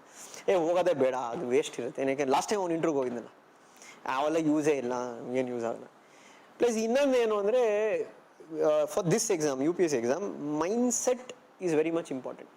C apart from your knowledge, brilliance etcetera, ನಮ್ಮದು mind set ಏನಿದೆ ಅದು ತುಂಬ ಮ್ಯಾಟ್ರ್ ಆಗುತ್ತೆ. ಮೈಂಡ್ ಸೆಟ್ ಏನಕ್ಕೆ ಅಂದರೆ ಸೆಲ್ಫ್ ಕಾನ್ಫಿಡೆನ್ಸ್. ರಿಮೈಂಡ್, ಇವಾಗ ಈ ಸ್ಟೇಜಲ್ಲಿ ನಿಮಗೆ ನಾಲೆಜ್ ಇಲ್ಲದೆ ಇರ್ಬೋದು, because still your running, but you should have confidence. ಏನು ಕಾನ್ಫಿಡೆನ್ಸ್ ಅಂದರೆ ನೆಕ್ಸ್ಟ್ 1 ವರ್ಷದಲ್ಲಿ ನಾನು ನಾಲೆಜ್ ಸಂಪಾದನೆ ಮಾಡ್ತೀನಿ, ನಾನು ಎಕ್ಸಾಮ್ ಕ್ಲಿಯರ್ ಮಾಡೇ ಮಾಡ್ತೀನಿ ಅಂತ. ನಿಮ್ಗೆ ಆ ಕಾನ್ಫಿಡೆನ್ಸ್ ಇಲ್ಲ ಅಂದರೆ ಏನಾಗುತ್ತೆ, you will become to nervous. You won't be able to. ನಂದು ಮೈಂಡ್ ಸೆಟ್ ಆ ಥರ ಇರಲಿಲ್ಲ ಅವಾಗ. ನಮ್ಮ ಮೈಂಡ್ ಸೆಟ್ ಹೆಂಗಿತ್ತು ಅಂದರೆ, ಈ ನಮ್ಮ ಮನೇಲೂ ಕೂಡ my house actually they are not so keen on civil services, because we come from a business family. Okay, ಅವ್ರು ಏನಾದ್ರು ಬಿಸ್ನೆಸ್ ಟೇಕ್ ಓವರ್ ಮಾಡಲಿ, ಇದೆಲ್ಲ ಯಾವುದು ಸಿವಿಲ್ ಸರ್ವಿಸು ಏನು ಅಂತ. ಬಟ್ ಏನೋ ನಾನು ಬರೀತಾ ಇದ್ದಲ್ಲ ರಿಪೀಟೆಡ್ಲಿ, ಸೊ ದೇವರ್ ಕನ್ಸರ್ನ್, ಇವನೇನು ಬರೀತಾವನೆ ಆಗ್ತಿಲ್ಲ ಅಂದ್ಬಿಟ್ಟು. ಅದಕ್ಕೆ ನಮ್ಮಮ್ಮ ಹೆಂಗಂದರೆ ಈ ಜ್ಯೋತಿಷ್ಯಾಗೆ ಕೇಳೋದು, ನಮ್ಮ ಮಗಂದು ಏನಾಗುತ್ತೆ ನೋಡಿ ಬರೀತಾವನೆ ಆಗ್ತಾನೆ. ನಮ್ಮ ಜ್ಯೋತಿಷ ಏನು ಹೇಳ್ಬಿಟ್ಟಿದ್ದಾನೆ, ನಮ್ಮ ಮನೆಗೆ ಈ ಸತಿ ಆಗೇ ಆಗುತ್ತೆ, ಬಂದೇ ಬರುತ್ತೆ, ನಾನು ಹೋಮಾಲ ಮಾಡಿದ್ದೀನಿ, ಆಗಲೇಬೇಕು ಅಂತ. ಇದು ಬೇರೆ ಆಗೋಯ್ತಲ್ಲ, ನಮ್ಮಮ್ಮಂದು ಇನ್ನೂ ಬಿಲೀಫ್ ಸಿಸ್ಟಮ್ ಸ್ಟ್ರಾಂಗ್ ಆಯಿತು. ನೋಡಿ ಜ್ಯೋತಿಷ್ಯ ಹೇಳಿದ್ದ, ನಮ್ಮ ಮಾತು ಕೇಳು. ನಮ್ಮದು ಎಷ್ಟು ವೀಕ್ ಮೈಂಡೆಡ್ ಇತ್ತು ಅಂದರೆ, ಇನ್ನು ಇದ್ರೂ ಇರ್ಬೋದಪ್ಪ, ನಮ್ಮ ಜ್ಯೋತಿಷ್ಯ ಹೋಮ ಮಾಡಿರೋದೇ ಆಗಿದೆ.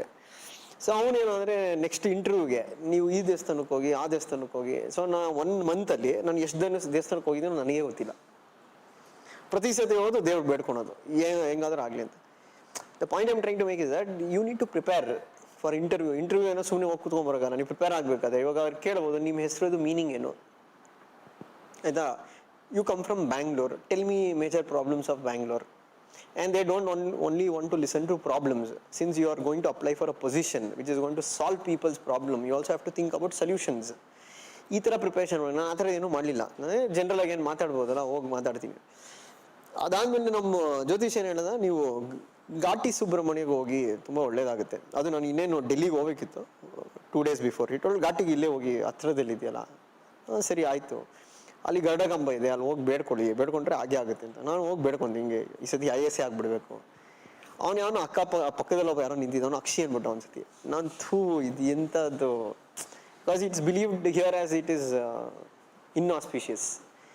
ಆ್ಯಂಡ್ ಹೋಗಿ ಇನ್ನೊಂದ್ಸತಿ ಬೇಡ್ಕೊಳ್ಳೋಣ, ಯಾವುದೋ ಒಂದು ಪೊಸಿಷನ್ ಆಗಲಿ, IAS ಇಲ್ಲ. ಅವ್ನು ತಿರ್ಗಾ ಅಕ್ಷಿ ಅಂದ. ನಂಗೆ see I'm not exaggerating at that point of time. I was so believing in that system. I got so scared. Then I went back to my ಜ್ಯೋತಿಷನ್. ಈ ಥರ ಆಗೋಯ್ತು, ಏನು ಮಾಡೋದು ಅಂತ. ಅವನು ಅದೇನೋ ಚೆಕ್ ಮಾಡಿರ್ತೀರಿ, ನಿನಗೆ 7:30 ನಡೀತಾ ಇದೆ, ಅದಕ್ಕೆ ಇವೆಲ್ಲ ಆಗ್ತಾ ಇರೋದು. ಸೊ ಅದಕ್ಕೆ ಏನಂದರೆ ಅದೇನೋ ಸಾಸಿವೆನೋ ಏನೋ ಕೊಟ್ಬಿಟ್ಟು, ನೀನು ಇಂಟ್ರ್ಯೂಗೆ ಹೋಗ್ತಿಯಲ್ಲ ಡೆಲ್ಲಿಲಿ, ಇಂಟ್ರ್ಯೂ ಎಂಟರ್ ಆಗೋಗಿಂದ ಮುಂಚೆ ಅದನ್ನು ಎಸ್ಬಿಡು ಹಿಂದ್ಗಡೆ ಅಂತ. ಸೊ ನಾನು ನಮ್ಮ ಹನುಮಂತರಾಜು ಇಬ್ಬರದು ಒಂದೇ ದಿನ ಇಂಟ್ರ್ಯೂ ಬಂದಿತ್ತು. So it was May 15th, still I remember, 2017. So Hanumantharaju ಹೇಳಿದೆ, ನಾನು ಅದೇ ನಿಲ್ಲಿಸ್ತಾರೆ, ಫಸ್ಟು ಕ್ಯೂ ಅಲ್ಲಿ ನಿಲ್ಲಿಸ್ತಾರೆ. ಅದು first they will verify your hall ticket and all before they let you in. So ಅವಾಗ ಹೇಳಿದೆ, ಅಲ್ಲಿ ಕ್ಯೂ ಅಲ್ಲಿ ನಿಂತಿರ್ಬೇಕಾದ್ರೆ ನೋಡಿ, ನಾನು ನಮ್ಮ ಜ್ಯೋತಿಷ ಎತ್ಕೊಟ್ಟೆ, ನೀವು ಎಷ್ಟು ಬಿಡ್ತೀನಿ ಹಿಂಗೆ, ನೀವು ಸ್ವಲ್ಪ ಅಡ್ಡ ನಿಂತ್ಕೊಳ್ಳಿ, ಸೂಟ್ ಹಾಕೊಂಡ್ಬಿಟ್ಟು, ಯಾರಿಗೂ ಗೊತ್ತಾಗೋರು ಅಂತೂ. ಇದು ಯಾವ್ದ್ರಿ ಇದು, ನೀವು ಇದರಲ್ಲಿ ಏನು ಮಾಡೋದು, ನಮ್ಮದು ಬಿಲೀಫ್ ಸಿಸ್ಟಮ್ ಇದೆ. So we went, I had got Chhattar Singh board. Okay, my board was Chhattar Singh. So I went in the interview, 5 people were there, and I was so nervous and so desperate. So obviously I forgot to wish the vote. ಹೋದೆ, ಏನು ವಿಷಯ ನನಗೆ ಅಂದರೆ full frozen, ಏನು ಮಾಡಬೇಕು ಅಂತಲೇ ಗೊತ್ತಾಗಿಲ್ಲ. ಸುಮ್ಮನೆ ನಿಂತಿದ್ದೆ. ಅವರು ನೋಡಿದ್ರೆ 2 ನಿಮಿಷ ಏನೋ ವಿಶ್ ಮಾಡ್ತಾನೆ ಅಂದರೆ, ಯಾಕೋ ವಿಷಯ ನಂಗೆ ಕಾಣಿಸಿತ್ತು. So the chairperson told, okay you can take your seat ಅಂತ. ಸೊ ಕೂತ್ಕೊಂಡ್ಮೇಲೆ ನನಗೆ ನೆನಪಾಯಿತು, ವಿಷಯ ಮಾಡಿಲ್ಲಲ್ಲ ಬೋರ್ಡ್ಗೆ, ಹೋಗಿ ಏನು ಮಾಡೋಕ್ಕಾಗತ್ತೆ. Then he started going through my DAF. ಯಾರು chairperson first, he only ask the question. Chairperson board head ಯಾರಿರ್ತಾರೆ. ಸೊ ಅವ್ರು ಕೇಳಿದ್ರು, ಅಲ್ಲ ನೀವು ಡ್ಯಾಫಲ್ಲಿ you have written one of your hobby as gymming ಅಂತ. ನಾನು ಹೇಳಿದ್ರು, ನೀವು ಡ್ಯಾಫ್ ಫಿಲ್ ಮಾಡಬೇಕು ಅಂದ್ರೆ ಯಾರೋ ಕೇಳಿ ಫಿಲ್ ಮಾಡಬೇಕು ಅಂದರೆ ಏನು ಹಾಬಿ ಕೊಡ್ಬೋದು ಏನಂತ. ಬಿಕಾಸ್ ಲಾಸ್ಟ್ ಕ್ವಶನ್ ನಾನು ಹೌದು ಅಂದರೆ. So the chairperson he asked me a question saying that he also looked very physically fit. Okay, so he told, I am also into physical fitness, but I don't go to gym and all. I do a lot of jogging, running, etc. So he asked me, what is your opinion? Is gymming better or jogging better to be physically fit? I want to know your opinion. So I gave an opinion saying that I think, sir, jogging is better, running is better. So ಅವ್ರದ್ದು follow-up question ಏನಿತ್ತು ಅಂದರೆ, okay, are you telling this because you want to impress me? Because I told I like running and jogging. No, sir, it's not related to that. But he told, give me an explanation then. Why do you think jogging and running is better? That I was able to answer well. So I told, sir, like gymming ಅಂದರೆ ಇವಾಗ misconception ಏನಿದೆ, just bulking up the body, building muscles, taking supplements, etc., which might not be good for a person's health, overall health. So jogging and running is enough to keep a person healthy, but they have to consistently do it. Then he told he was okay with it. Then he told, you come from civil engineering, so what was the project you did in final year? So I told, we did a project on flyover anta. So then he asked technical question, ಈ flyover ಅಲ್ಲಿ ಆ flyover ಎಷ್ಟು weight ಇರಬೇಕು ಅಂತ ಹೆಂಗೆ determine ಮಾಡ್ತಾರೆ, on what basis it is decided. ನಾವು ಮರ್ತೇ ಹೋಗ್ಬಿಟ್ಟು ಇಂಜಿನಿಯರಿಂಗ್ ಎಷ್ಟು ವರ್ಷ ಆಗಿದೆ. So I told, I don't know sir ಅಂತ. Then he gave an answer that then he told he was the when he is an IAS officer, ex-IAS officer. So he told he had worked as the secretary for road corporation, that is how he knows so much inform. Then I told, okay sir, thank you, but I didn't know this ಅಂತ. Then he told, you come from Bangalore ಅಂತ. ಅವಾಗ ಹೊಸದಾಗಿ smart city initiative launch ಆಗಿತ್ತು. So he asked me a question, do you think Bangalore is a smart city? So I told, no, Bangalore is not a smart city. Then he told, do you think your city is only not smart? Why do you say that? I told problems of Bangalore, traffic congestion irbodu, drainage problem irbodu, garbage problem irbodu. Then he asked me, okay, fine, I agree with some of the problem. Tell me what is the solutions for it. Think that you are the BBMP commissioner. Tell me 3-4 solutions. ನಾನು ಇದಕ್ಕೆಲ್ಲ prepare ಆಗಿಲ್ಲ ಅಂದರೆ, because you should have guessed it. ಅಂದರೆ you being a civil engineer, you coming from Bangalore as a city, you should have some plans. ಏನಾಗುತ್ತೆ ನೀವು prepare ಆಗಿಲ್ಲ ಅಂದರೆ, you just tend to give out answers. ಆ ಮೂಮೆಂಟಲ್ಲಿ ನಿಮ್ಮ ತಲೆಗೆ ಏನೇನು ಬರುತ್ತೋ ಅದೇ ಗೊತ್ತಾಗುತ್ತೆ ಅವ್ರಿಗೂ, ಇವನು ಕನ್ಸಿಸ್ಟೆಂಟಾಗಿ ವೆಲ್ ಸ್ಟ್ರಕ್ಚರ್ಡ್ ಆನ್ಸರ್ಸ್ ಹೇಳ್ತಾ ಇಲ್ಲ. ದೆನ್ ಈ told, okay fine, next member will ask the question ಅಂತ. ಇನ್ನೊಬ್ಬರು ಮೆಂಬರ್ ಯಾರು, it was a very old member, ಅಂದರೆ ತುಂಬ ವಯಸ್ಸಾಗಿತ್ತು. So whatever he was saying, I was not able to hear clearly. Okay, he gave a long monologue. Monologue ಅಂದರೆ ಒಂದು case study ಕೊಟ್ಟರು. ಹಿಂಗೆ ಅವರೊಬ್ಬರೇ ಮಾತಾಡ್ಕೊಂಡು ಹಿಂಗೆ ಅದು ಏನೋ ಸೂಸೈಡ್ ಆಗಿದೆ, ಜನ ಸಾಯ್ತಾ ಇದ್ದಾರೆ, ಫುಲ್ ಕ್ಲಿಯರಾಗಿ ಕೇಳಿಸ್ತಿಲ್ಲ. ಅದೇನೋ ರೂರಲ್ಲು ಅರ್ಬನ್ನು ಇಷ್ಟೇ ಕೇಳಿದ್ದು, suicide. But it was like 5 minutes he gave that case study. He told, gentlemen, tell me now what is the problem here ಅಂತ. ಏನು ಹೇಳೋದು, ಏನು ಕೇಳಿಸಿಲ್ಲ. Sir, I am sorry sir, I was not audible, can you repeat the question again? He got bit offended. ಅಂದರೆ ಇದು ತಿರ್ಗಾ 5 ನಿಮಿಷ ಹೇಳಬೇಕಲ್ಲ. ತಿರ್ಗಾ he went on to explain. Same ನಾನು ಕೇಳಿಸ್ತಾನೆ ಇಲ್ಲ, ಅವನು ಏನು ಹೇಳಿದ, ರೂರಲ್ಲು ಅರ್ಬನ್ನು ಅದೇನೋ suicides. Then I told, see, I thought that again it would be wrong to ask, repeat the question. I told, sir, I don't know. I told, you don't know? I told, I don't know. Then he told, okay, forget it. Then he told, football, you have given football in your DAF, because I had given captain of my college football team. Then he told, Swami Vivekananda once said, I don't know, ಅದನ್ನು ಅಷ್ಟೇ, ಅದೇನೋ ಹೇಳೋದು, some playing football rather than reading Gita, playing sports, will take you closer to heaven. What did Swami Vivekananda mean by that? I'm sorry sir, this is the first time I'm hearing it ಅಂತ ಹೇಳಿದೆ. Okay, you not read about Vivekananda? No sir, not read so. Okay, third question he told, I'll ask you a third final question from my end.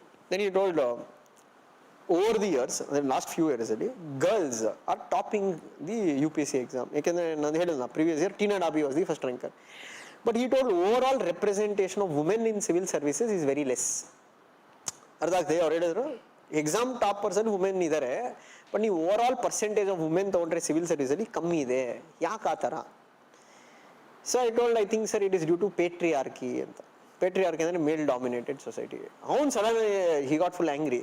So I told, hey, what are you telling, man? We are patriarchal in 21st century. Do you think really we are patriarchal even now? ನಾನು ಏನು ಹೇಳಬೇಕು ಗೊತ್ತಾಯಿಲ್ಲ. I think so, sir, we are patriarchal. Okay, leave all that. Tell me what is the solution for it ಅಂತ.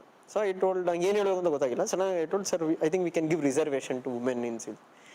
Again he countered me, saying that, hey, what are you speaking? If you give first only there are so much reservation, on the top you have to give women reservation. Don't you think the efficiency of the administration will go away? ನಾನು ಅಲ್ಲಿ ಏನು ಹೇಳಬೇಕು ಅಂತ ಹೋದೆ, ನಾನು ಸುಮ್ಮನೆ ಏನೋ defence ಕೊಟ್ಟೆ. Sir, in Karnataka we have given reservation to men, Karnataka is doing well, etcetera etcetera. Then he lost interest, he told, okay, next member. And other member ask me about Karnataka, Tamil Nadu, Kaveri issue, and he asked about MSP, minimum support price ಅಂತ, agriculture issue. One more member asked about my optional political science, international relation. ಆವಾಗ first time Trump president ಆಗಿದ್ದ, so ಅದ್ರ ಬಗ್ಗೆ ಏನೋ ಸ್ವಲ್ಪ questions ಇತ್ತು. Over all ಒಂದು 40 minutes. But overall what I felt was that I knew ಅಂದರೆ I am not given answers which are satisfactory. I could sense it. ಇಲ್ಲ ಅದೇನು ಅಷ್ಟೊಂದೇನು ಚೆನ್ನಾಗಿ ಬಂದಿಲ್ಲ. And naturally when results came out, ಇನ್ನೊಂದು ಲಿಸ್ಟಲ್ಲಿ ಬರಲಿಲ್ಲ. I missed by 16 or 17 marks. I got very less in interview, 140. ಅಂದರೆ ಆ್ಯಾವ್ರೇಜೇ 170 ಬರುತ್ತೆ, but I got very less. I got 140. So the reason why I told you the entire story is that at every stage of this exam, there are certain skills. ಎಷ್ಟೊಂದು ಜನ ಏನು ಅನ್ಕೊಂತಾರೆ, ಇಲ್ಲಿ ಬಂದಿದ ತಕ್ಷಣ ನಾವು ಫಾಸ್ಟಾಗಿ ಸಿಲೆಬಸ್ ಕಂಪ್ಲೀಟ್ ಮಾಡಬೇಕು, ಫಾಸ್ಟಾಗಿ ನಮ್ಗೆ ಇವಾಗಲೇ ತಿಳ್ಕೊಂಬಿಡ್ಬೇಕು ಸಬ್ಜೆಕ್ಟ್ ಬಗ್ಗೆ. So why every time I tell the story in the first session ಅಂದರೆ, this exam is not only about syllabus ಏನೋ. ಇವತ್ತು ದ ಸಿಸ್ಟಮ್ ಹ್ಯಾಸ್ ಗ್ರೋನ್. ನೀವು ಯೂಟ್ಯೂಬ್ ತೆಗೆದ್ರು ನಿಮ್ಗೆ ಎಲ್ಲ ಯೂಟ್ಯೂಬಲ್ಲೂ ಬರುತ್ತೆ. GS-1 ಸಿಲೆಬಸ್ ಏನು, GS-2 ಸಿಲೆಬಸ್ ಏನು, ನಿಮ್ಗೆ ಯಾವ ಬುಕ್ ಬೇಕು ಎಲ್ಲ ಬುಕ್ಕು ಇವತ್ತು ಆನ್ಲೈನಲ್ಲಿ ಸಿಗುತ್ತೆ. That is no secret. No, if you feel that you are joining an academy, ನನಗೆ ಯಾವ ಬುಕ್ ಓದಬೇಕು ಅಂತ ಗೊತ್ತಾಗಬೇಕು, you are the biggest fool. Why you are joining an academy ಅಂದರೆ not for books, not for content. One is for understanding of the concept. Second one understanding of this exam. ಈ ಎಕ್ಸಾಮ್ಗೆ ನಾವು ಹೆಂಗೆ ತಯಾರಿ ಮಾಡಬೇಕಾಗುತ್ತೆ. Second reason that's what I told, ಇಲ್ಲಿ skills ಏನಂದರೆ ಎಲ್ಲ ಸ್ಟೇಜಲ್ಲೂ ಒಂದೇ ಥರ ಇಲ್ಲ ಸ್ಕಿಲ್ಸು. ಪ್ರಿಲಿಮ್ಸಲ್ಲೇ there are different set of skills, ಮೇನ್ಸಲ್ಲೇ there are different set of skills, for interview only there is different set of skills. And you have to hone up your skills accordingly.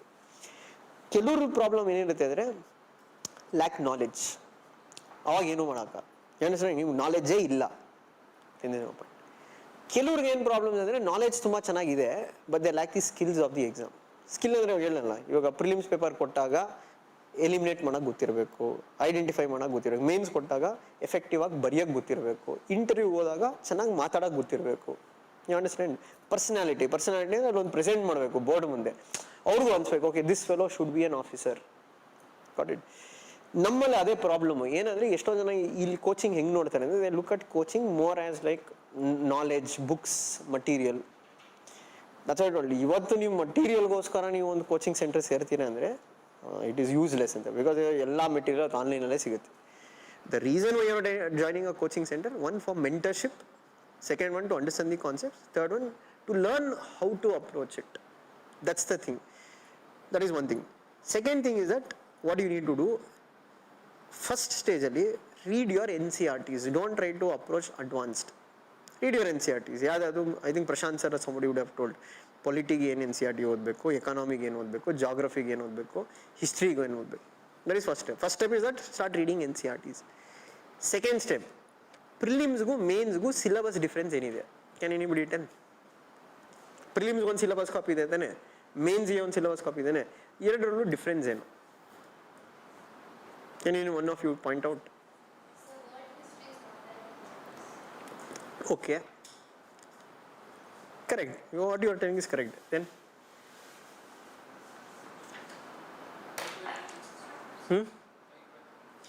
microeconomics is there in which prelims alla? See, what I am expecting andre, I am not expecting what is there in prelims, what is not there in mains. Your overall understanding, prelims alli syllabus is not well defined, mains alli syllabus is more well defined. ಆಯ್ತಾ? ಇವಾಗ syllabus ಅಲ್ಲಿ prelims ಅಲ್ಲಿ ನೀವು Indian political system ಅಂತ ಕೊಡ್ತಾರೆ ಅಷ್ಟೇ. ಅದರಲ್ಲಿ texture from ancient.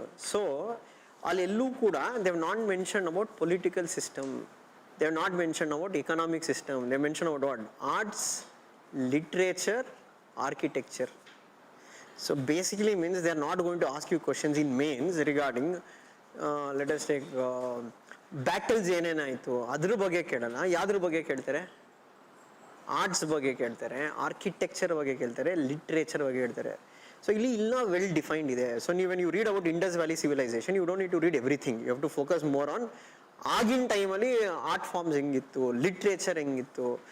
ಅರ್ಥ ಆಯ್ತಲ್ಲ? ಇವಾಗ you don't need to sit and read about why okay how was Akbar's rule. Complete ಆಗಬೇಕಲ್ಲ ನಿಮಗೆ. ಮೊಘಲ್ ಪೀರಿಯಡಲ್ಲಿ ಆರ್ಕಿಟೆಕ್ಚರ್ ಹೆಂಗಿತ್ತು, ಲಿಟ್ರರಿ ವರ್ಕ್ಸ್ ಏನೇನು ಬಂತು, this you will have to know. But ಅದೇ ನೀವು ಪ್ರಿಲಿಮ್ಸ್ ತೊಗೊಂಡ್ರೆ, ಪ್ರಿಲಿಮ್ಸ್ ಇಸ್ ಮೋರ್ ಕಾಂಪ್ರಿಹೆನ್ಸಿವ್. ಎಲ್ಲ ಬರುತ್ತೆ, ಪೊಲಿಟಿಕಲ್ ಪಾರ್ಟು ಬರುತ್ತೆ, ಎಕನಾಮಿಕ್ ಪಾರ್ಟು ಬರುತ್ತೆ, ಲಿಟ್ರೇಚರ್ ಪಾರ್ಟು ಬರುತ್ತೆ. ಸೊ ಒಂದು ಮೇಜರ್ ಡಿಫ್ರೆನ್ಸ್ ಪ್ರಿಲಿಮ್ಸ್ಗೂ ಮೇನ್ಸ್ಗೆ ಏನು ಅಂದರೆ, mains is more well defined, prelims is not so well defined, it is more open ended. That is one major difference you can see. Second one, ಮೇನ್ಸಲ್ಲಿ ನೀವು specific notes ಮಾಡ್ಕೊಬೋದು. ಆಯಿತಾ. ಪ್ರಿಲಿಮ್ಸ್ಗೆ ನೋಟ್ಸ್ ಮಾಡ್ಕೊಳೋದೇನು ನಾಟ್ ನೆಸೆಸರಿ. ಪ್ರಿಲಿಮ್ಸ್ಗೆ standard books ಇಲ್ಲ ನಮ್ಮ ಕ್ಲಾಸಲ್ಲಿ ನೋಟ್ಸ್ ಏನು ಬರ್ತಾರೆ. ಬಟ್ ಮೇನ್ಸ್ಗೆ ನೀವು ಬರೀ ಕ್ಲಾಸ್ ನೋಟ್ಸ್ ಇರ್ಬೋದು, ಇಲ್ಲಾಂದರೆ ಯಾವುದೋ ಬುಕ್ ಓದ್ತೀನಿ ಅಂದರೆ ಅಷ್ಟು ಸಾಲಲ್ಲ. You have to make your own set of notes for it. ಅದಕ್ಕೆ ಏನು ಮಾಡಬೇಕು, ಫಸ್ಟು ನೀವು ಪ್ರೀವಿಯಸ್ ಇಯರ್ ಕ್ವಶನ್ ಪೇಪರ್ಸ್ನ ಅನಲೈಸ್ ಮಾಡಬೇಕಾಗುತ್ತೆ. ಅಂದರೆ ಒಂದು ಲಾಸ್ಟ್ 5 ಇಯರ್ಸಲ್ಲಿ ಕ್ವಶನ್ಸ್ ಯಾವುದ್ರ ಮೇಲೆ ಕೇಳಿದ್ದಾರೆ, ಯಾವ ರೀತಿ ಕ್ವಶನ್ಸ್ ಕೇಳಿದ್ದಾರೆ. Okay, that's why this is second step what you do. First step you have to just read for basics, polity, geography, economy. ಇದೆಲ್ಲ ಮುಗಿಸ್ತಾ ಆದಮೇಲೆ ನೀವು ಮೇನ್ಸ್ಗೆ ಸ್ಪೆಸಿಫಿಕ್ ಆಗಿ ತೊಗೊಬೋದು.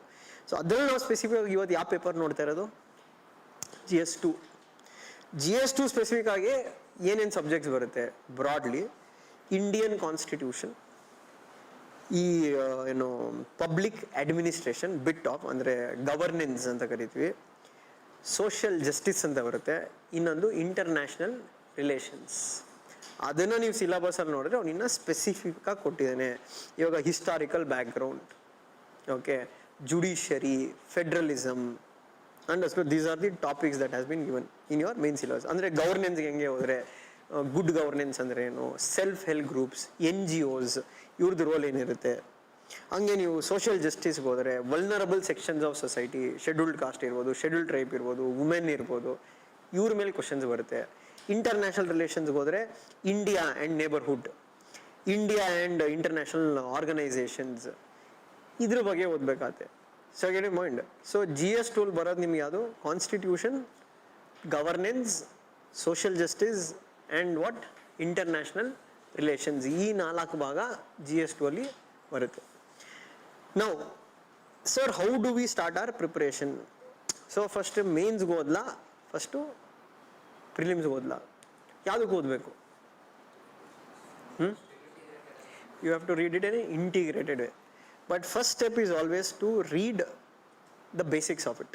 ಅಂದರೆ ಇವಾಗ ನೀವು ಕಾನ್ಸ್ಟಿಟ್ಯೂಷನ್ ಇದೆಲ್ಲ ಓದೋಕ್ಕಿಂತ ಮುಂಚೆ you will have to first read Indian polity. ಅದೇ ಪ್ರಿಲಿಮ್ಸಲ್ಲಿ cover ಆಗಿರುತ್ತಲ್ಲ.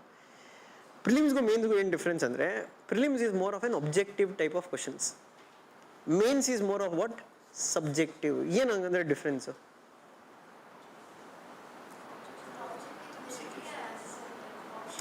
So let us think now, can I frame a question in prelims saying that Indian constitution is the best constitution in the world? Adike options, yes it is, no it is not. Answer is Indian constitution is the best constitution in the world. Is the answer yes or no? How many of you say no? It's not the best. Okay. How many of you say yes? Okay, but actually can we say into a black and white, saying that constitution is best, or some say constitution is not? Subjective ಅಂದರೆ ಇವಾಗ class ರೂಮಲ್ಲಿ ಕೆಲವ್ರ opinion ಏನಿತ್ತು, ಹೌದಪ್ಪ ಇದು best ಇಲ್ಲ, ಇನ್ನು ಕೆಲವ್ರ ಒಪಿನಿಯನ್ ಹೌದು ಬೆಸ್ಟ್ ಇದೆ, ಇನ್ನು ಕೆಲವ್ರ ಒಪಿನಿಯನ್ ಅಂದರೆ maybe some parts in the constitution are good, maybe in some parts in the constitution require changes. So basically I can't ask a subjective question in prelims, I have to ask an objective question in prelims. So what is an objective? Objective is something which all of us should agree upon. So for example, if we say the Indian constitution came into force on 26th January 1950, is it true or is it false? 100% it is true. So nobody else can say that illa. ಆ ಥರ ಅದೇ ಇವಾಗ Indian constitution is it good or bad ಅಂದರೆ you can base it on your opinion, you can base it on your understanding. So if you see most of the mains questions will be subjective in character, meaning that they are asking your opinion. For that you need analysis. For prelims you need more what, you need more information and you have to know. ಅಂದರೆ ಇವಾಗ ಗೊತ್ತಿರಬೇಕಾದ್ರೆ ಇವಾಗ ಯಾವ ಡೇಟಲ್ಲಿ constitution ಬಂತು, what are the key features of the constitution. So to understand this, please go through the previous year question papers for both prelims as well as mains for at least last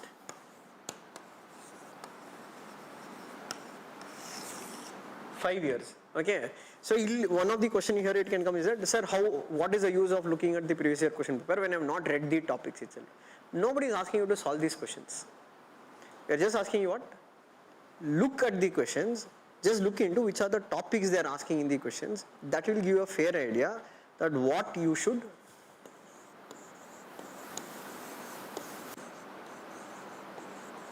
read. Otherwise, what will happen, especially in UPSC, you will start feeling everything is important. When you start feeling everything is important, the syllabus will look very huge. Avaga enagutte, when you start reading everything, then it will be not so effective. So you will have to identify which is more important. And secondly, so let us take for example, in the current electoral system what we have, both the BJP and the Congress, will they give more importance to Uttar Pradesh or will they give more importance to Sikkim?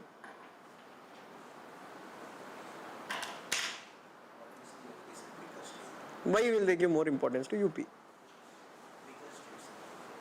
In what terms it is bigger? The number of seats in Uttar Pradesh is high. It has 80 seats in Lok Sabha. Simple, right? So where they will put more effort? UP. Simple, right? So if you look at, okay, take a simple example. Your current system, BJP has been performing exceptionally well in elections, right? Congress ಅವ್ರು ಏನು ಹೇಳ್ತಾರೆ, EVMsನ ಇವರು hack ಮಾಡಿಬಿಟ್ಟಿದ್ದಾರೆ. ಅದು ಯಾವ ಥರ ಅಂದರೆ ನಮ್ಮ KPSC ಸ್ಟೂಡೆಂಟ್ಸ್ ಅವರಲ್ಲ, ಇವಾಗ ಪ್ರಿಲಿಮ್ಸ್ ಆದಮೇಲೆ ಹೋಗಿ ಪ್ರೊಟೆಸ್ಟ್ ಮಾಡ್ತಾರಲ್ಲ KPSC ಮುಂದೆ, ಧಿಕ್ಕಾರ ಧಿಕ್ಕಾರ, KPSCಗೆ ಧಿಕ್ಕಾರ. I am telling this exam, ಇವಾಗ ಗೊತ್ತಾಯ್ತಲ್ಲ ಪ್ರಿಲಿಮ್ಸ್ ಆಯ್ತಲ್ಲ KPSCಲಿ, I think 1 year back. So there are lot of people who protested. My sympathies is only with purely Kannada medium students, not for English medium students. ಅರ್ಥ ಆಗಲ್ಲ, ಯಾರಿಗೆ ಇಂಗ್ಲೀಷೇ ಗೊತ್ತಿಲ್ಲ ಅಂತ students ನೀವು ಅಯ್ಯೋ ಪಾಪ ಅನ್ಬೋದು. ಯಾಕೆಂದರೆ ಟ್ರಾನ್ಸ್ಲೇಷನ್ಸಲ್ಲಿ ಮಿಸ್ಟೇಕ್ ಇತ್ತು. ಬಟ್ ಇಂಗ್ಲೀಷ್ ಯಾರು ಗೊತ್ತಿತ್ತು ಅವ್ರದ್ದು ಏನು ಮಿಸ್ಟೇಕ್ ಇಲ್ಲ, ಅವ್ರ ಪೇಪರ್ ಸಕ್ಕತ್ತಾಗೆ ಸೆಟ್ ಮಾಡಿದ್ದಾರೆ ಯಾರು KPSC ಅವರು. ಬಟ್ ಪ್ರಾಬ್ಲಮ್ ಏನಂದರೆ ಇವ್ರಿಗೆ ಆ ಕ್ವಶನ್ ಪೇಪರ್ನ ಹ್ಯಾಂಡಲ್ ಮಾಡೋಕ್ಕಾಗಲ್ಲ. ಯಾಕೆಂದರೆ ಇವೆಲ್ಲ ಬಯಾರ್ಟಿಂಗ್ ಕ್ಯಾಂಡಿಡೇಟ್ಸ್. ಅವ್ರು KPSC ಅವ್ರು ಏನು ಮಾಡ್ಬಿಟ್ಟಿರಿ ಈ ಸತಿ, they've gone UPSC way, they've asked lot of analytical questions. ಕಾಂಗ್ರೆಸ್ದು ಇದೇ ಪ್ರಾಬ್ಲಮ್. ಏನಂದರೆ when you don't know how to fight elections, you can't win elections, you lose elections, then you will blame it on whom? We are not telling election commission is perfect. But ಕರ್ನಾಟಕದಲ್ಲಿ 136 seat ಬಂದಾಗ ಅವಾಗ ಚೆನ್ನಾಗಿದೆ, ತೆಲಂಗಾಣಲ್ಲಿ majority ಬಂದಾಗ ಅವಾಗ ಚೆನ್ನಾಗಿದೆ. But ಇವಾಗ UPಲಿ ಇಲ್ಲೆಲ್ಲ ಸೋದಿದ ತಕ್ಷಣ ಇಲ್ಲ. You need to understand the strategy. Why BJP did well ಅಂದರೆ plain and simple. 2014 when BJP for the first time they got absolute majority in Lok Sabha, or BJP ಅವರು ಇಷ್ಟೇ ಮಾಡಿದ್ದು. BJP ಅವರು like failed student in 2009. BJP ಅವರು exam ಬರೆದ್ರು, fail ಆಗ್ಬಿಟ್ರು ಎಕ್ಸಾಮಲ್ಲಿ. They analysed ನಾವು ಯಾಕೆ ಫೇಲ್ ಆದ್ವಿ. ಅವ್ರಿಗೇನು ಅರ್ಥ ಆಯಿತು ಅಂದರೆ there are certain subjects where lot of important questions will come, but we are not putting so much effort there, we are trying to put effort somewhere else. And these subjects are also are strong point. Uttar Pradesh has 80 seats. Uttar Pradesh is the center of Hindutva politics. Andre Ram Mandir is located there itself. So first BJP targeted what? We need to win UP back. UP gedre mikidella it will fall in place. So that is what they did in 2014. They made certain changes. One, before the election itself, they announced who is their prime ministerial candidate. That is Narendra Modi.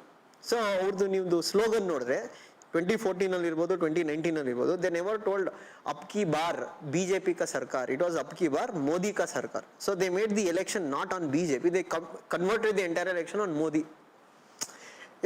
So ಹೆಂಗೆ ಅಂದರೆ ಕೆಲವರಿಗೆ BJPಗೆ ಅಷ್ಟಕ್ಕಷ್ಟೇ ಇರ್ಬೋದು, but ಹಾಗೆ ನಮ್ಮ 2014 ಮೋದಿ ಇದ್ದಾಗ may be they told ಆಯಿತು ಮೋದಿಗೆ okay.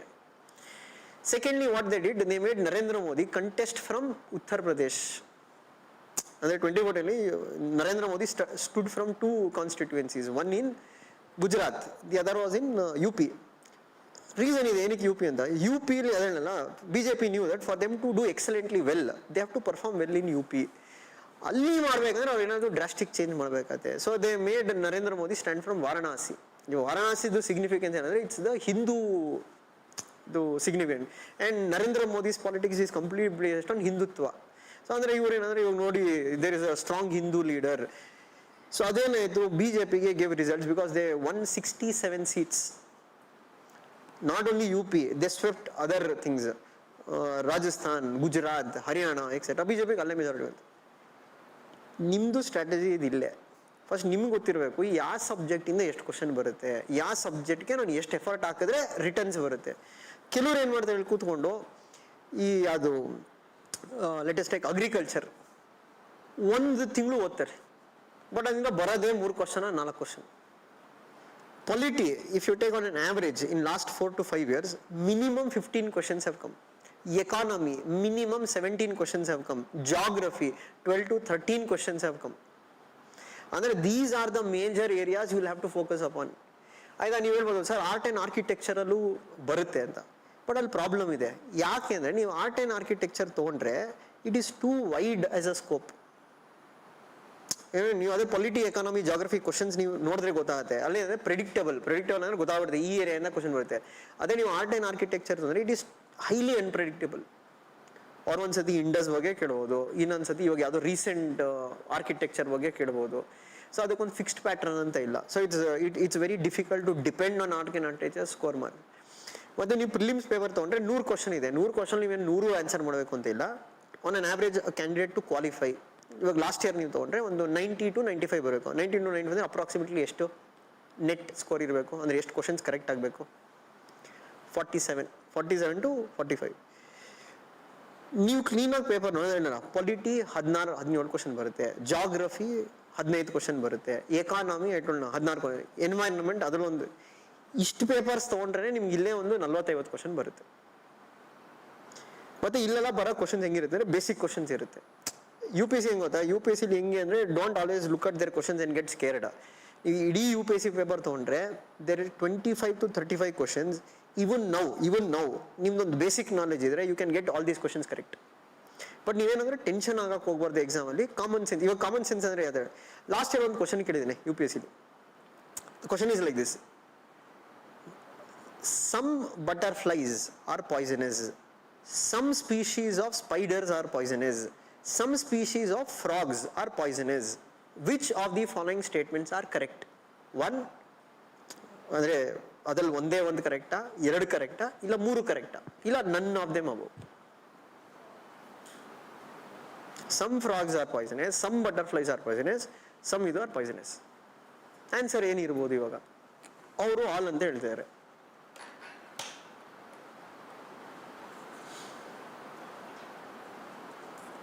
Let us think you have to answer this question. ನೀವು ಓದಿಲ್ಲಪ್ಪ, ನಿಮ್ಗೆ ಇಷ್ಟೇ ಗೊತ್ತಿರೋ, ಏನು ಮಾರ್ಕ್ ಮಾಡ್ತೀರಾ? ಎಷ್ಟು ಜನ ಆಲ್ ಅಂತ ಹಾಕ್ತೀರಾ?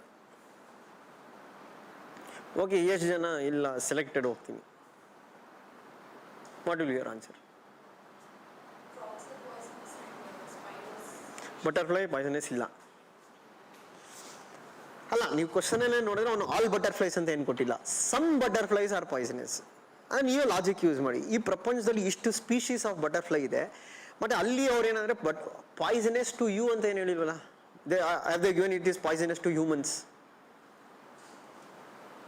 ಕೆಲವರು ಏನಂದ್ರೆ ಹಂಗೆ ನಾವು ಸರ್ ನಾನು ಚಿಕ್ಕ ವಯಸ್ಸಲ್ಲಿ ಬಟರ್ಫ್ಲೈ ಜೊತೆ ಆಟ ಆಡಿದ್ದೀನಿ, ಅದು ಪಾಯ್ಸನಸ್ ಇಲ್ಲ.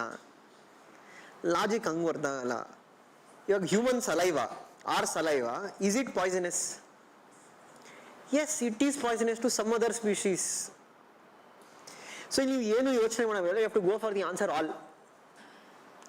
ಯಾಕೆಂದ್ರೆ ಒಂದು ವರ್ಡ್ ಯೂಸ್ ಮಾಡಿದ್ದು ಸಮ್ ಅಂದ್ರೆ ಅದಕ್ಕೆ ಇದೇ ಇಲ್ಲ, ಹೌದು ಇರ್ಬೋದು, ಒಂದಾದ್ರೂ ಇರ್ಬೋದು, ಎರಡಾದ್ರೂ ಇರ್ಬೋದು. ನಾನು ಹೇಳ್ತಾರೆ ಈ ತರ ಕ್ವಶನ್ಸ್ ನೀವು UPSC ತೆಗೆದ್ರೆ there are at least 15 to 10 questions. That's why I told purely common sense you will get it correct. You ask now why I use to clear films every time. It's not because I read everything. ನಾನು ಹೇಳಲ್ಲ, ನೀವು UPSC ಅದಕ್ಕೆ ನೀವು UPSC ಪೇಪರ್ನ analyse ಮಾಡಿ. ನಿಮ್ಮ ಪ್ರತಿ ವರ್ಷನೂ ಈ ಥರದ ಒಂದು 10ರಿಂದ 12 ಕ್ವಶನ್ ಆದರೂ ಇರುತ್ತೆ.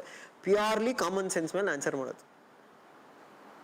ಬಟ್ ಇನ್ನ ಕೆಲವು ಕ್ವಶನ್ಸ್ ಹೆಂಗೆ ಬರುತ್ತೆ ಅಂದರೆ ನಿಮ್ಗೆ ನಾಲೆಜ್ ಬೇಕು, ಬಟ್ ನೀವು ನಾಲೆಜ್ನ ಅಪ್ಲೈ ಮಾಡೋಕೆ ಗೊತ್ತಿರಬೇಕು. ಆಯ್ತಾ, ಫಾರ್ ಎಕ್ಸಾಂಪಲ್ ನಾವು ಬರಿಬೇಕಾದ್ರೆ ಒಂದು ಕ್ವಶನ್ ಕೇಳಿದ್ರು, ಚಿನುಕ್ ಅಂತ ಹೆಲಿಕಾಪ್ಟರ್ ಇದೆ, India purchases this helicopter from which country? ಆಯ್ತಾ, ಅವನು ಆಪ್ಷನ್ಸ್ ಕೊಟ್ಟಿದ್ದ: America, France, Israel, Russia. Correct. So let us think for an example, ನಿಮ್ಗೆ ಓದಿಲ್ಲಪ್ಪ, ನೀವು ಕರೆಂಟ್ ಅಫೇರ್ಸ್ ಓದಿಲ್ಲ, ನೀವು ಇದು ಮಿಸ್ ಆಗೋಗ್ಬಿಟ್ಟಿದೆ. But still you have to make a guess ಅಂದರೆ ಅದೇನು ಬ್ಲೈಂಡ್ ಗೆಸ್ ಅಲ್ಲ, calculated based on the knowledge what you have. So ಇಲ್ಲಿ ಏನು ನಾವು ನಾಲೆಜ್ ಹುಡುಕ್ಬೋದು? ನೋಡಿ ಇಲ್ಲಿ ಕೆಲವ್ರು ಏನು ಮಾಡ್ತಾರೆ, ಸರ್ ನಮ್ಗೆ ರಷ್ಯಾ ಜೊತೆ ಕ್ಲೋಸ್ ಡಿಫೆನ್ಸ್ ರಿಲೇಷನ್ಸ್ ಇದೆ, ರಷ್ಯಾನೇ ಇರ್ಬೋದು. ಹಂಗೆ ಹೇಳೋಕ್ಕಲ್ಲ. ಯಾಕೆಂದರೆ ಇಸ್ರೇಲ್ ಜೊತೆನೂ ನಮ್ಗೆ ಡಿಫೆನ್ಸ್ ರಿಲೇಷನ್ಸ್ ಇದೆ, ಅಮೆರಿಕಾ ಜೊತೆನೂ ಇದೆ, ಅದು ಇನ್ನೂ ಯಾವುದೇ ಕಂಟ್ರಿ ಹೇಳಿದ್ದು, ಫ್ರಾನ್ಸ್ ಜೊತೆನೂ ಇದೆ. ಇಲ್ಲಿ ಎಲ್ಲಿ ಹೆಲ್ಪ್ ಆಗುತ್ತೆ ಅಂದರೆ, since you have not read, it be difficult for you to answer. But ನಿಮ್ಮದು ಬೇಸಿಕ್ಸ್ ಆದಮೇಲೆ ನೀವು ಜಾಗ್ರಫಿ ಓದ್ತೀರಾ. Geography is a subject. ಜಾಗ್ರಫಿಲಿ ವಿಂಡ್ ಸಿಸ್ಟಮ್ ಅಂತ ಓದ್ತೀರಾ. ಅಲ್ಲಿ ಇದನ್ನು ಓದ್ತೀರಾ. ಏನು ಅಂದರೆ, Chinook is a wind that blows in North America. So guess ಏನಂತ ಮಾಡ್ಬೋದು? It is the Americans who'd have named their helicopter Chinook. So it's a guess, but it's a calculated guess. Right. ಇದೇ ಥರ ಇನ್ನೊಂದು question ಬಂದಿದೆ ನಮ್ಮ ಫಿಲಿಮ್ಸಲ್ಲಿ. ಈ rural ಏರಿಯಾಸಲ್ಲಿ you have this what you call that, ಈ ಡೆಲಿವರಿ ಮಾಡ್ತಾರಲ್ಲ women, what you call that,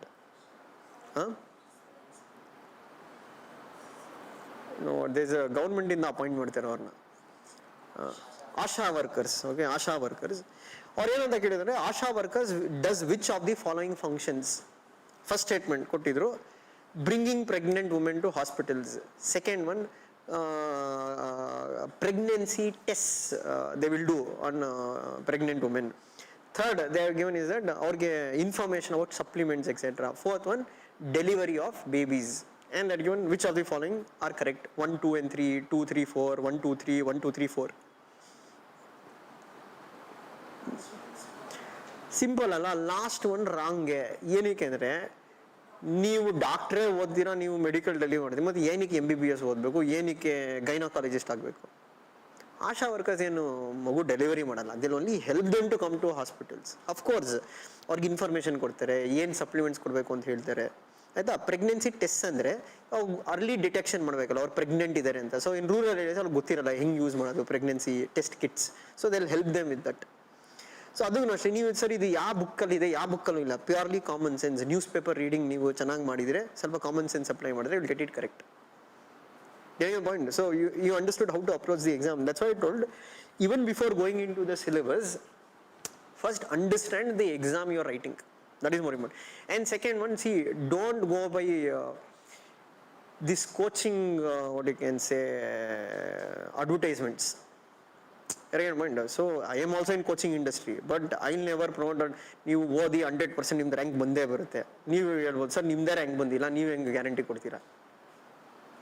the reason is that, ಏನಿಗೆ ನೀವು simple logic, everything is a marketing. Okay, for example 12th fail movie ಅಂತ ಬಂತು. ಯಾರು ಆ ಮೂವಿದು ಬೇಸ್ ಇದ್ದಿದ್ದು? ದೃಷ್ಟಿ. ಏನಕ್ಕೆ?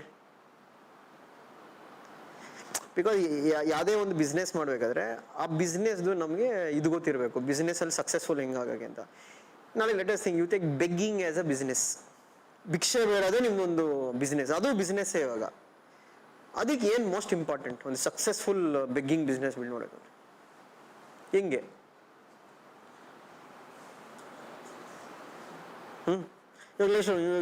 ಇವನು ಇವಾಗ ಸ್ಟಾರ್ಟ್ ಮಾಡಿದ್ದೇನೆ, ಸರ್ ನಾನು ಬೆಗ್ಗಿಂಗ್ ಬಿಸ್ನೆಸ್ ಮಾಡ್ತೀನಿ.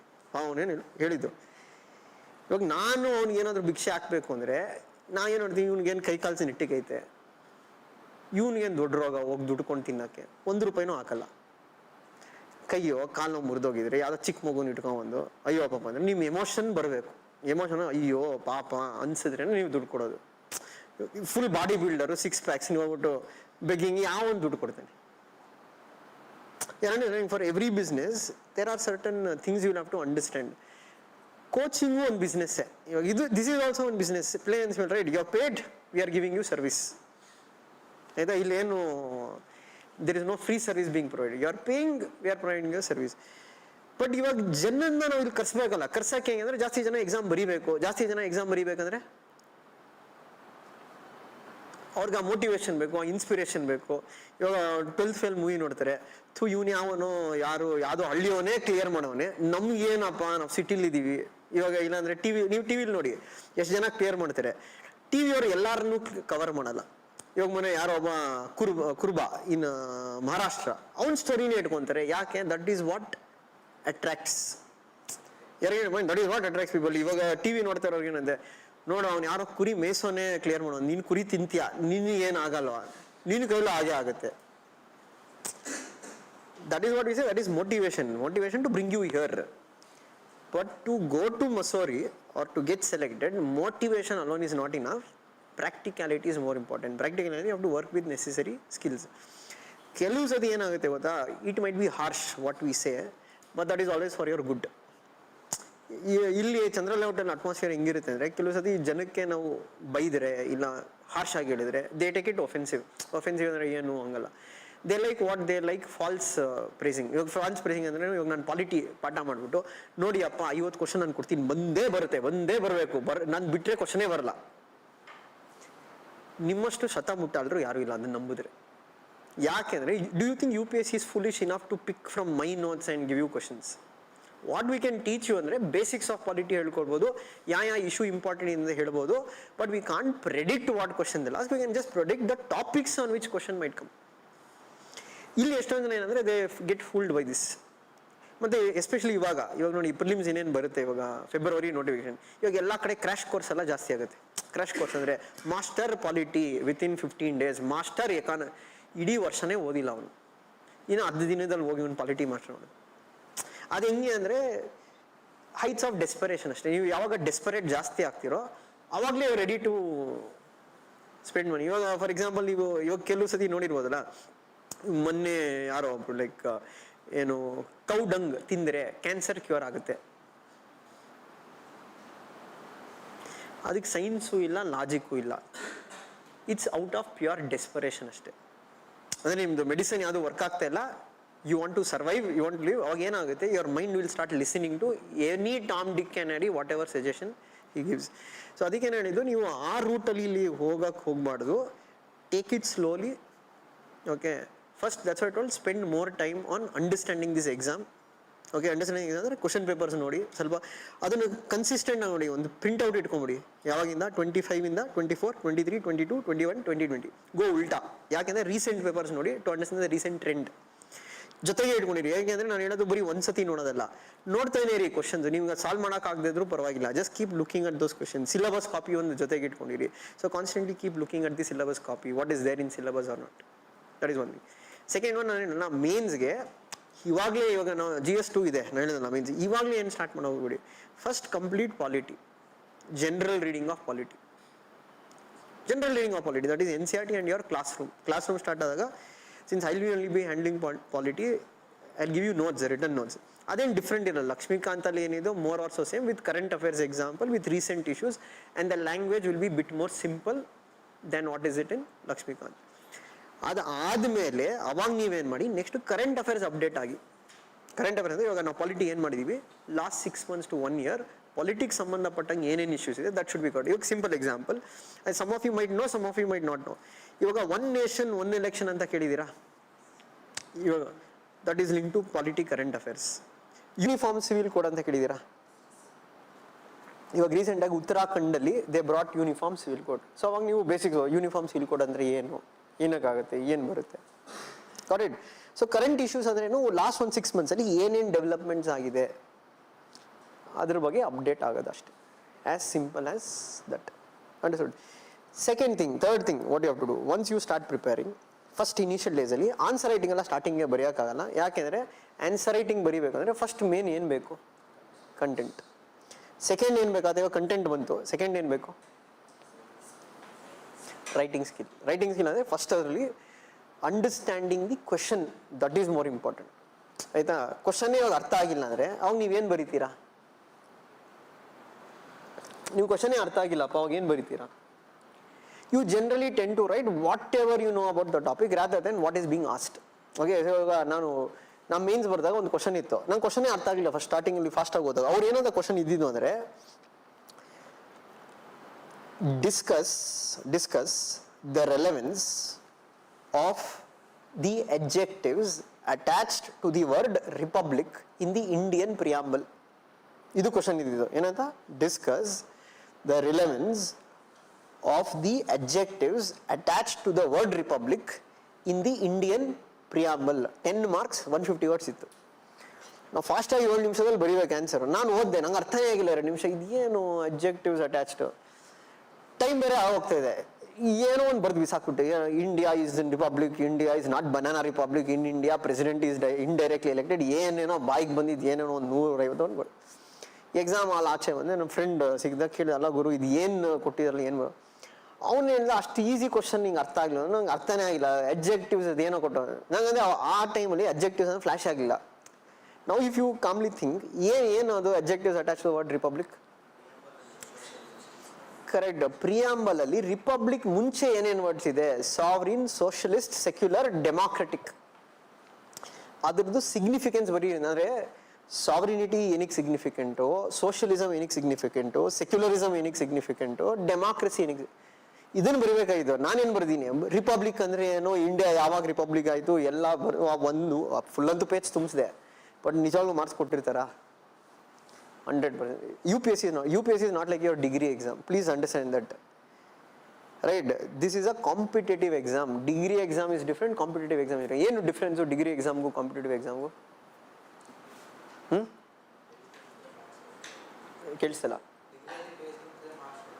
ಅದು ಒಂದು. ಇನ್ನೊಂದು ಸರಿಯಪ್ಪ, let us think all of you are doing some degree now. Let us think this is a degree class. Is it a possibility that all of you can become degree holders? 100%, right? Let us think you are writing a competitive exam. Let us think there are only 10 positions. Is it possible that all of you can become officers? You need to compete. You need to compete means you need to be better than the other person for you to be qualified. It's not like degree. Degree ಹೆಂಗೆ ಅಂದರೆ ನೀನು 90% ಬಂದರೂ ಇಂಜಿನಿಯರೇ, ನೀನು 45% ಬಂದರೂ ಇಂಜಿನಿಯರೇ, ಒಟ್ಟಿನಲ್ಲಿ ನಿಂಗೆ ಡಿಗ್ರಿ ಕೊಡ್ತಾರೆ. ಇಲ್ಲ, ಆ ಥರ ಆಗಲ್ಲ. Understood? That's why I told here they won't award marks just because you are writing something. They will only award marks if you are writing something that is connected to the demand of the question. So ಇಲ್ಲಿ ಬರೀ page ತುಂಬಿಸಿ ಬರ್ತೀವಿ ಅಂದರೆ ಪ್ರಯೋಜನ ಏನಿಲ್ಲ. Still you will end up getting very low marks. Understood? So it's not only quantity is important, quality is very important. Got it? Secondly, ಸರಿ ಇಷ್ಟ ಎಲ್ಲ ಹೇಳೋದಿಲ್ಲ, ಇದು ತುಂಬ ಕಷ್ಟ ಅನಿಸುತ್ತೆ ಅಂತ. ಕಷ್ಟ ಈಸಿ ಅನ್ನೋದಕ್ಕೆ ಹೋಗಬೇಡಿ. It's relative. You are understanding? Work ಮಾಡಿದ್ರೆ ಈಸಿ ಆಗುತ್ತೆ. ನೀವು ವರ್ಕೇ ಮಾಡಿಲ್ಲ, ಹೌದು ಕಷ್ಟ ಆಗುತ್ತೆ. ಆ್ಯಂಡ್ ಸರ್ ಹೌದು ಇದಕ್ಕೆ ಸ್ವಲ್ಪ ನಾವು ಎಫೆಕ್ಟಿವ್ ಆಗಿ ಓದಬೇಕಲ್ಲ, 100%, because you are going to be selected as what? Right? ನಾವು ಯಾವುದೋ ಕ್ಲರ್ಕ್ನ ಚೂಸ್ ಮಾಡ್ತಿಲ್ಲಲ್ಲ, we are going to choose the future of Indian officers, bureaucrats, police officers, revenue officers who are going to run this country. So obviously competition will be high. Of course they look for skilled people to be part of it. So ಇಲ್ಲಿ ಎರಡೇ ದಾರಿ ಇರೋದು. ಒಂದು, I need to improve my skills for what UPSC demands. ಅದೇ ನಾನು match ಮಾಡಬೇಕಾದ್ರೆ match ಮಾಡ್ಬೋದು. Okay, don't try to feel inferior saying that sir ಇಲ್ಲಿ ತುಂಬ ಜನ ಇದ್ದಾರೆ, ಹಂಗೆ ಏನೂ ಇಲ್ಲ. ನೀವು ಕರೆಕ್ಟಾಗಿ ವರ್ಕ್ ಮಾಡಿದ್ರೆ, ನೀವು ಸೆಲ್ಫ್ ಕಾನ್ಫಿಡೆನ್ಸ್ ಇಟ್ಕೊಂಡ್ರೆ and you are ready to face challenges. ಕೆಲವ್ರು ಏನು ಮಾಡ್ತಾರೆ ಗೊತ್ತಾ, ಇವಾಗ ಅಕಾಡೆಮಿಗೆಲ್ಲ ಸೇರಿದ ಮೇಲೆ ಟೆಸ್ಟ್ ಇರುತ್ತೆ. ಇವಾಗ ವೀಕೆಂಡಲ್ಲಿ ಟೆಸ್ಟ್ ಇರುತ್ತೆ, 1-2 ಟೆಸ್ಟ್ ಬರೀತಾರೆ, ಕಮ್ಮಿ ಮಾರ್ಕ್ಸ್ ಬರುತ್ತೆ. ಅವ್ರದ್ದು ಸೊಲ್ಯೂಷನ್ ಏನೋ ಅದಕ್ಕೆ, ನೆಕ್ಸ್ಟ್ ಟೆಸ್ಟ್ ಬರೆದ್ರೆ ತಾನೇ ಡಿಮೋಟಿವೇಟ್, ಅವ್ರು ಟೆಸ್ಟೇ ಬರೆಯೋದು ಬೇಡ, ಆರಾಮಾಗಿ ಹಂಗೆ ಓದ್ಕೊಂಡೇ ಇರೋಣ ಅಂತ. Ultimately where you will pay the price when you write the exam. So ಅದಕ್ಕೆ ಹೇಳಿದ್ರು, ಇಲ್ಲಿ ಟೆಸ್ಟ್ ಬರೀಬೇಕಾದ್ರೆ don't worry about how much you are scoring. Even if you are scoring 0, it doesn't matter. All you have to look for improvement. Right? Thirdly, ಎಷ್ಟು ಜನ Kannada medium ಇದ್ದೀರಾ ಇಲ್ಲಿ? Purely Kannada medium 1 2 3 4. ನೀವುಗಳು ಏನು ಮಾಡಬೇಕಾಗತ್ತೆ ಅಂದರೆ, ಒಂದು ಕನ್ನಡದಲ್ಲಿ ಬರೀತೀರಾ ನೀವು, ಆದರೆ you have to work on your English for reading. ಅಂದರೆ ಎಲ್ಲಿ ಪ್ರಾಬ್ಲಮ್ ಆಗಲ್ಲ ಅಂದರೆ, as long as you can read the question paper, you can understand what you are reading, then there is no problem. But if you feel you have difficulty in understanding what you are reading, ಅವಾಗ ನೀವು ಸ್ವಲ್ಪ ಇಂಗ್ಲೀಷ್ನ work ಮಾಡಬೇಕಾಗುತ್ತೆ. ಯಾಕೆಂದರೆ why I told both prelims and mains question paper will be in what? It will be in English. But ನಿಮ್ಗೆ sir ನಂಗೆ question ತುಂಬ ಚೆನ್ನಾಗಿ ಅರ್ಥ ಆಗುತ್ತೆ, ನಂಗೆ ಅದರಲ್ಲೇನು ಪ್ರಾಬ್ಲಮ್ ಇಲ್ಲ, ಬಟ್ ನಾನು ಬರೆಯೋದು ಕನ್ನಡದಲ್ಲಿ ಬರೀತೀನಿ, then it's fine, that's not an issue at all. There are lot of people who have cleared. ಇವಾಗ ಜ್ಞಾನ ದರ್ಶನ್ ಅಂತ ಒಂದು ಅಕಾಡೆಮಿ ಇತ್ತು, ಅಲ್ಲಿ ಇವರು ದರ್ಶನ್ ಅಂತ ಇದ್ರು, ಅವ್ರು ಕನ್ನಡ ಮೀಡಿಯಮಲ್ಲೇ ಬರ್ದು ಕ್ಲಿಯರ್ ಮಾಡಿದ್ದು. ಓಕೆ, ಗುರುದತ್ ಹೆಗ್ಡೆ ಅಂತ ಇವಾಗ ಏನು IAS ಇದ್ದಾರೆ, he also cleared in writing in Kannada medium. So there are lot of people who have cleared in Kannada medium. But again as I said, you have to be good enough to understand what is written. ಅದಕ್ಕೆ ಹೇಳೋದು UPSC ಪೇಪರ್ಸ್ನ ಓದ್ತಾ ಇರಿ, solve ಮಾಡ್ತೀರಿ, ನಿಮ್ಮದು language pick up ಆಗುತ್ತೆ. Right? ಅದಕ್ಕೋಸ್ಕರ English class ಸೇರ್ಕೊಳೋದು, separate English. Sir ಕೆಲವ್ರಿಗೆ ಏನಂದರೆ, ಸರ್ ನನಗೆ ಸ್ಪೋಕನ್ ಇಂಗ್ಲೀಷ್ ಬರಲ್ಲ, ಬೇಕಾಗಿಲ್ಲ. ನೀವು ಇಂಟರ್ವ್ಯೂನ ಕನ್ನಡದಲ್ಲಿ ಕೊಡ್ಬೋದು, ರೂಲ್ಸ್ ಇದೆ UPSCಲಿ. ಅಂಡರ್ಸ್ಟ್ಯಾಂಡಿಂಗ್, ನೀವು ಮೇನ್ಸ್ನ ಇಂಗ್ಲೀಷಲ್ಲಿ ಬರೀಬೋದು, ಇಂಟರ್ವ್ಯೂನ ಕನ್ನಡದಲ್ಲಿ ಕೊಡ್ಬೋದು. ಮೇನ್ಸಲ್ಲಿ ಕನ್ನಡದಲ್ಲೇ ಕೊಡ್ಬೋದು, ಇಂಟರ್ವ್ಯೂನ ಇಂಗ್ಲೀಷಲ್ಲಿ ಕೊಡ್ಬೋದು. It's your wish. It's all about which you feel better way to express. Right. But ಅವ್ರ ಕ್ವಶನ್ನ ಇಂಗ್ಲೀಷಲ್ಲಿ ಕೇಳ್ತಾರೆ, ನಿಮ್ಮ ಟ್ರಾನ್ಸ್ಲೇಟರ್ನ ಕೊಟ್ಟಿರ್ತಾರೆ ಅದು ಇಂಟರ್ವ್ಯೂಲಿ. ನೀವು ಉತ್ತರನ ನೀವು ಕನ್ನಡದಲ್ಲಿ ಹೇಳಿದಾಗ ಅವ್ರು ಟ್ರಾನ್ಸ್ಲೇಟ್ ಮಾಡಿ ಹೇಳ್ತಾರೆ. ಬಟ್ ಮೇನ್ಸಲ್ಲಿ ಟ್ರಾನ್ಸ್ಲೇಟರ್ ಇರಲ್ಲ, ಕ್ವಶನ್ ಪೇಪರ್ ಇಂಗ್ಲೀಷಲ್ಲೇ ಬರುತ್ತೆ, ಬಟ್ ನೀವು ಅದನ್ನು ಕನ್ನಡದಲ್ಲಿ ಬರೀಬೋದು. That's why I told make it a habit of reading English newspaper. Okay, 2 reasons. ಯಾಕೆ ಅಂದರೆ, ಒಂದು, ನೀವು ಇಂಗ್ಲೀಷ್ ನ್ಯೂಸ್ ಪೇಪರ್ ಓದೋದ್ರಿಂದ, ಹಿಂದೂ ಓದೋದ್ರಿಂದ you get a more wider sense of knowledge. ಯಾಕೆಂದರೆ ನೀವು ಇವಾಗ ಪ್ರಜಾವಾಣಿ ಓದ್ತೀರಾ ಅಂತ ಇಟ್ಕೊಳ್ಳಿ ಕನ್ನಡದಲ್ಲಿ. ಪ್ರಾಬ್ಲಮ್ ಅಲ್ಲಿ ಏನು ಅಂದರೆ, ಅದು ಆಲ್ಮೋಸ್ಟ್ ಲೋಕಲ್ ನ್ಯೂಸ್ ಪೇಪರ್ ಆಗುತ್ತೆ. ಅಂದರೆ they only right more about Karnataka rather then India. ಅದೇ ನೀವು ಹಿಂದೂ ತೊಗೊಂಡ್ರೆ ಲಾರ್ಜ್ಲಿ ಅಲ್ಲಿ ಗ್ಲೋಬಲ್ ಇಶ್ಯೂಸು, ನ್ಯಾಷನಲ್ ಇಶ್ಯೂಸು, ಮತ್ತು ಒಳ್ಳೊಳ್ಳೆ ಆಥರ್ಸ್ ಬರೀತಾರೆ. ಇವಾಗ ರಾಜಾ ಮೋಹನ್, ಯೋಗೇಂದ್ರ ಯಾದವ್. ಸೊ ಅವಾಗ ಏನೋ ಅದೇ ಈ ನ್ಯೂಸ್ ಪೇಪರ್ಸಲ್ಲಿ ಹೋದರೆ ಐಡಿಯಾಸ್ ಚೆನ್ನಾಗಿ ಬರುತ್ತೆ, ನಿಮ್ಮದು ಲ್ಯಾಂಗ್ವೇಜ್ ಡೆವಲಪ್ ಆಗುತ್ತೆ. ಮತ್ತು ನಿಮ್ಮ CSAT ಅಲ್ಲಿ ಕಾಂಪ್ರಿಹೆನ್ಷನ್ ಮಾಡಬೇಕಲ್ಲ, comprehension is English, so your reading comprehension will improve. Got it? That is one thing you will have to do. Understood? A basic idea. That's what I'm doing. A basic idea for a person who is going to start new for preparing for UPSC. Thirdly, have patience. Okay, don't be impatient. Impatient ಯಾವ ಥರ ಅಂದರೆ, sir next 6 monthsಲ್ಲಿ result ಬರುತ್ತಾ, ಆ ಥರ shortcut ಏನಿದೆ? Shortcut ಯಾವುದೂ ಇಲ್ಲ. Funny story ಏನಂದರೆ, ನಮ್ಮ ಫ್ರೆಂಡ್ ಒಬ್ಬ ಇದ್ದಾನೆ ಸಿರಿವೆನಲ್ಲ ಅಂದ್ಬಿಟ್ಟು. Okay, is IPS, Indian police service, Punjab cadre. So ಅವನು ಮೆಂಟರ್ ಆಗಿದ್ದ ಇಲ್ಲಿ ಸ್ವಲ್ಪ ದಿನ, ಅವನು ಟ್ರೈನಿಂಗ್ ಹೋಗೋಕ್ಕಿಂತ ಮುಂಚೆ. ಸೊ ಅವಾಗ ಮೆಂಟರ್ಶಿಪ್ಗೆ ಜನ ಬರೋರಲ್ಲ. So Sirivennela is completely different. ಯಾವ ಥರ ಅಂದರೆ, ಒಂದು ಸೆಕೆಂಡ್ ಅಟೆಂಪ್ಟಲ್ಲೇ ಕ್ಲಿಯರ್ ಮಾಡೋದು. ಓಕೆ, ಫಸ್ಟ್ ಅಟೆಂಪ್ಟಲ್ಲೇ ಕ್ಲಿಯರ್ ಆಯಿತು, ಅವಾಗ ಬೇರೆ ರ್ಯಾಂಕ್ ಬಂತು. ಸೆಕೆಂಡ್ ಅಟೆಂಪ್ಟಲ್ಲಿ ಇಂಡಿಯನ್ ಪೊಲೀಸ್ ಸರ್ವಿಸ್ ಆಯಿತು. ಅವನದು ಏನು ಅಂದರೆ, ಅವನ ಆನ್ಸರೇ ಬರ್ದಿಲ್ಲಪ್ಪ, ಅದು reality. Not much answer writing practice. ಯಾಕೆಂದರೆ is very good in writing expression. ಮತ್ತು ಅವನು ವೊರೇಷಿಯಸ್ ರೀಡರ್ ಅಂದರೆ ಅವನು ಅಡ್ವಾನ್ಸ್ಡ್ ಬುಕ್ಸ್ನ ಬೇಗ ಓದ್ತಾನೆ. ಓಕೆ, ಸೊ ಇವಾಗ ನೀವು ಮಾಡರ್ನ್ ಹಿಸ್ಟ್ರಿ ತೊಗೊಂಡ್ರೆ ನಾವು ಯೂಶಲಾಗಿ ಸ್ಪೆಕ್ಟ್ರಮ್ ಓದ್ತೀವಿ, ಇಲ್ಲ NCERT ಓದ್ತೀವಿ, ಬಿಪಿನ್ ಚಂದ್ರನ್ ಅಂತ. ಬಟ್ ಅದೇ ರೀತಿ ಬಿಪಿನ್ ಚಂದ್ರದ ಒಂದು ದೊಡ್ಡ ಬುಕ್ ಬರುತ್ತೆ, 4 authors ಬರ್ದಿರೋದು, 500 pages ಬುಕ್ ಬರುತ್ತೆ. That is very actually good. But ಅದು ಎಕ್ಸಾಮ್ ಪಾಯಿಂಟ್ ಆಫ್ ವ್ಯೂಯಿಂದ ಅಷ್ಟೊಂದು ಇದೆ. ಬಟ್ ನೀವು ಫಾಸ್ಟಾಗಿ ಓದಂಗಿದ್ರೆ ಇಟ್ಸ್ ಅ ಥಿಂಗ್. ಇವನು ಆ ಥರ ಬುಕ್ಸ್ ಓದಿರೋದು. ಸೊ ಒಂದು ಹುಡುಗಿ ಮೆಂಟರ್ಶಿಪ್ ಬಂದ್ಲು, ನಾನು ಅವನು ಪಕ್ಕದ ಕ್ಯಾಬಿನಲ್ಲಿ, ನಮ್ಮ ಕ್ಲೋಸ್ ಫ್ರೆಂಡ್ ಅವನು. ಅವಳು ಬಂದು ಹೇಳು, ಸರ್ ಮಾಡರ್ನ್ ಹಿಸ್ಟ್ರಿ ನಾನು ಸ್ಪೆಕ್ಟ್ರಮ್, ಅದೇ ಸರ್ ಕ್ಲಾಸಲ್ಲಿ ಮಾಡರ್ನ್ ಹಿಸ್ಟ್ರಿ ಫ್ಯಾಕಲ್ಟಿ ಅವ್ರು ಏನಿದೆ ಸ್ಪೆಕ್ಟ್ರಮ್ ಓದಿ ಅಂತ ಹೇಳಿದ್ದಾರೆ. ಅದು 600 ಪೇಜೋ 700 ಪೇಜೋ ಇದೆ.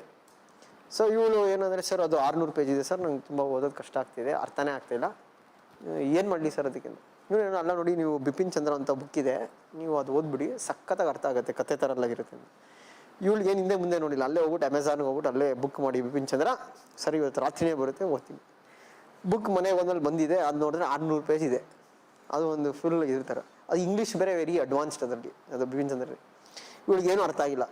ನೆಕ್ಸ್ಟ್ ದಿನ ಬಂದವಳು ಅವಳು, ಅಲ್ಲ ಸರ್ ಅದು ತುಂಬ ಚಾಪ್ಟರ್ಸ್ ಇದೆ, ಅದರಲ್ಲಿ ಸ್ವಲ್ಪ ಮಾರ್ಕ್ ಮಾಡಿಕೊಡ್ತೀರಾ, ಯಾವ್ದು ಇಂಪಾರ್ಟೆಂಟ್ ಇದೆ, ಯಾವ್ದು ಇಂಪಾರ್ಟೆಂಟ್? ಇವನು ಸಿರಿವೇನಲ್ಲಿ ಏನು ಮಾಡೋನೆ, ಮಾರ್ಕ್ ಮಾಡೋನು ಹಿಂಗೆ, first chapter, second chapter, third chapter, ಒಂದು 2 ಬಿಟ್ಬಿಟ್ಟು ಮಿಕ್ಕಿದೆಲ್ಲ ಮಾಡ್ಕೊಂಡು. ನಾನು ಅವತ್ತು ಕ್ಯಾಬಿನಲ್ಲಿ, ಅವ್ನ ಕ್ಯಾಬಿನಲ್ಲಿ ಇದೆ, ಅವಳು ಸ್ಟ್ರೆಸ್ ಬಾಲ್ ತೊಗೊಂಡು ಉಂಟೆ, ಇದು ಪ್ರೆಸ್ ಮಾಡ್ತಾವಳು, ಸ್ಟ್ರೆಸ್ ಬಾಲ್, ಟೆನ್ಷನ್ ಆಗ್ಬಿಟ್ಟು, ಇವ್ನು ಏನು ಹಿಂಗೆ ಮಾರ್ಕ್ ಮಾಡ್ತಾವನು. ನಾನು ಹೇಳಿದೆ ಅವನಿಗೆ, ಸಿರಿವೇನಲ್ಲ ನೀನು ಅವಳು ತುಂಬ ಸುಮ್ಮನೆ ಟೆನ್ಷನ್ ಕೊಡ್ತಾ ಇದೆಯಾ, ಅವಳು ಆ ಥರ ಕ್ಯಾಂಡಿಡೇಟು ಅಲ್ಲ, ಸುಮ್ಮನೆ ಅವಳಿಗೆ ಯಾವುದೋ ಒಂದು ಬುಕ್ ಓದೋಕೆ ಹೇಳೋದು. ಇಲ್ಲ, ನಾವು ಸ್ಟೂಡೆಂಟ್ಸ್ಗೆ ನಿಜ ಗೊತ್ತಾಗಿಸ್ಲೇಬೇಕು, ಓದಿಸ್ಲೇಬೇಕು. ಅವಳು ಓದಲ್ಲ ಸಿರಿವೇನಲ್ಲ, ಆಗಲ್ಲ, ನೀನು ಸುಮ್ಮನೆ ಬೇರೆ ಏನಾದರೂ ಹೇಳು ಅಂತ. ಅದಕ್ಕೆ ಅವಳು ನೆಕ್ಸ್ಟ್ ದಿನ ಒಂದು ತಿರ್ಗಾ, ಸರ್ ಅದು ಓದ್ತಾ ಇದ್ದೀನಿ ಸರ್, ಏನೂ ಅರ್ಥನೇ ಆಗ್ತಾಯಿಲ್ಲ, ನನಗೆ ಒಂಥರ ಸ್ಟೋರಿ ಥರ ಇರೋದು.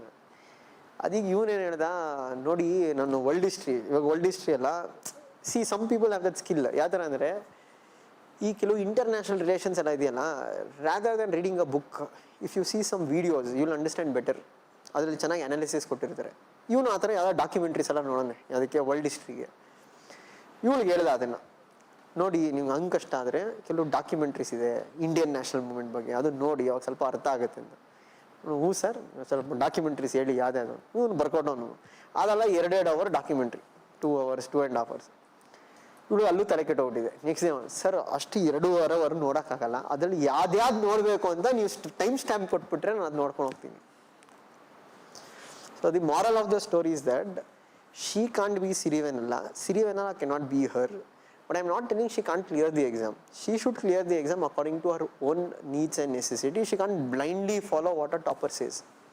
ಟಾಪರ್ಸ್ದು ಇವಾಗ ಏನಾಗುತ್ತೆ ಗೊತ್ತಾ stories, because lot of my friends are only in rankers. ಅವ್ರು ಇವಾಗ ನಾನು ಅದೇ ಕೆಲವ್ರಿಗೆ ಇಲ್ಲಿ ಕರೆಸಿದಾಗೂ ಅದೇ ಹೇಳೋದು, ನೀವು ಸುಮ್ಮನೆ ಏನೇನೋ ಹೇಳಕ್ ಹೋಗ್ಬಿಡಿ. ಇವಾಗ ನಮ್ಮ ಫ್ರೆಂಡ್ ಒಬ್ಬ ಇದ್ದಾನೆ, ಅವನು IAS ಇದ್ದಾನೆ, ಅವನೇನು ಹೇಳ್ತಾನೆ, ನಾನು ನ್ಯೂಸ್ ಪೇಪರೇ ಓದಿಲ್ಲ, ನಾನು ಬರೀ ಕರೆಂಟ್ ಅಫೇರ್ಸ್ ಮೆಟೀರಿಯಲ್ಸೇ ಓದಿದೆ. ಬಟ್ ಅವನು ನಿಜ ಏನು ಅಂದರೆ, ಹೌದು ಅವ್ನು ಪಾಸ್ ಆಗಿದ್ದ ವರ್ಷ ನ್ಯೂಸ್ ಪೇಪರ್ ಓದಿಲ್ಲ, ಬಟ್ ಅವ್ನು 3 ಸತಿ ಫೇಲ್ ಆಗಿದ್ನಲ್ಲ ಅವಾಗ ನ್ಯೂಸ್ ಪೇಪರ್ ಓದೋನು ಅವನು. You are understanding? ಸೊ ಅವ್ನು ಪಾಸ್ ಆಗಿದ್ದು ಹೆಂಗೆ ಅಂದರೆ, ಒಂದು ಅಕ್ಯುಮುಲೇಟೆಡ್ ನಾಲೆಜ್ ಏನಿದೆ ಅದರಿಂದ 4th attempt ಅಲ್ಲಿ ಪಾಸ್ ಆಯಿತು. ಹೌದು, ಅವಾಗ newspaper, if you are a person who is preparing for the exam for 3 years, you have read newspaper for 3 years, ಹೌದು 4th attempt ನ್ಯೂಸ್ ಪೇಪರ್ ಏನು ಓದೋದು ಬೇಕಿಲ್ಲ. ಅದೇ ಒಬ್ಬ ನ್ಯೂ ಕಮರ್ ಯಾರು ಬರ್ತಾನೆ, ಇವಾಗ ಅವನು ಏನಂದರೆ ಇದನ್ನು ಕೇಳಿಸ್ಕೊಂತಾನೆ, ನಾನು ನ್ಯೂಸ್ ಪೇಪರೇ ಓದಿಲ್ಲ, ನಾವು ಓದೋದೇ ಬೇಡ, ಸುಮ್ಮನೆ ಯಾವುದೋ ಮೆಟೀರಿಯಲ್ ಇಟ್ಕೊಂಡು ಓದೋಣ. ಅವಾಗೇನಾಗುತ್ತೆ, ಮೆಟೀರಿಯಲ್ ತೊಗೊಂಡಾಗ ಅವ್ರಿಗೆ ಏನು ಅರ್ಥ ಆಗಲ್ಲ, ಹಿಂದೆ ಮುಂದೆ ಮೆಟೀರಿಯಲ್ ಏನಿದೆ. ರೈಟ್? ಮತ್ತು ನ್ಯೂಸ್ ಪೇಪರ್ ಓದೋದು ಹೆಂಗೆ, ದಟ್ಸ್ ವಾಟ್ ಐ ಟೋಲ್ಡ್. ಸದ್ಯಕ್ಕೆ ನೀವು ನ್ಯೂಸ್ ಪೇಪರ್ ಏನೂ ಅರ್ಥ ಆಗಲ್ಲ ನಿಮಗೆ. ಏನಕ್ಕೆ ಅರ್ಥ ಆಗಲ್ಲ ಅಂದರೆ, ನಿಮಗೆ ಅದು ಟಾಪಿಕ್ಸೇ ಕವರ್ ಆಗಿಲ್ಲ. ರೈಟ್? ಜನರಲ್ ಆಗಿ ಓದಿ ಸಾಕು. ಇವಾಗ ರೀಸೆಂಟಾಗಿ America attacked Venezuela. What is the reason? ಏನಕ್ಕೆ ಇವಾಗ ಈ ಟ್ರಂಪ್ ಹೋಗ್ಬಿಟ್ಟು ವೆನೆಜುವೆಲಾ ಪ್ರೆಸಿಡೆಂಟ್ನ ಅಟ್ಯಾಕ್ ಮಾಡಿ they captured and they brought him. Correct. ಒಂದು ಏನು ಅಕ್ಯೂಸಿಷನ್ ಅಂದರೆ, ಈ ವೆನೆಜುವೆಲಾದವರು ನಾರ್ಕೋ ಟೆರರಿಸಮ್ನ ಪ್ರಮೋಟ್ ಮಾಡ್ತಾರೆ, ಡ್ರಗ್ಸ್ನ ಇನ್ಫ್ಲೋ ಮಾಡ್ತಾರೆ. ಇದು ಅಮೆರಿಕಾಗಲ್ಲ, ಡ್ರಗ್ಸ್ ಇನ್ಫ್ಲೋ ಆಗ್ತಿದೆ, they are not controlling it, he's been accused of that. ಆಮೇಲೆ ಕರೆಕ್ಟ್. ಒಂದೇನು ಅಂದರೆ, ಅಲ್ಲಿ ಜನ people are not happy with Maduro, ಅವನು ಡಿಕ್ಟೇಟರು, ಅವನು ಅಥಾರಿಟೇರಿಯನು, ಎಕಾನಮಿ ಕೊಲ್ಯಾಪ್ಸ್ ಆಗೋಗಿದೆ. Then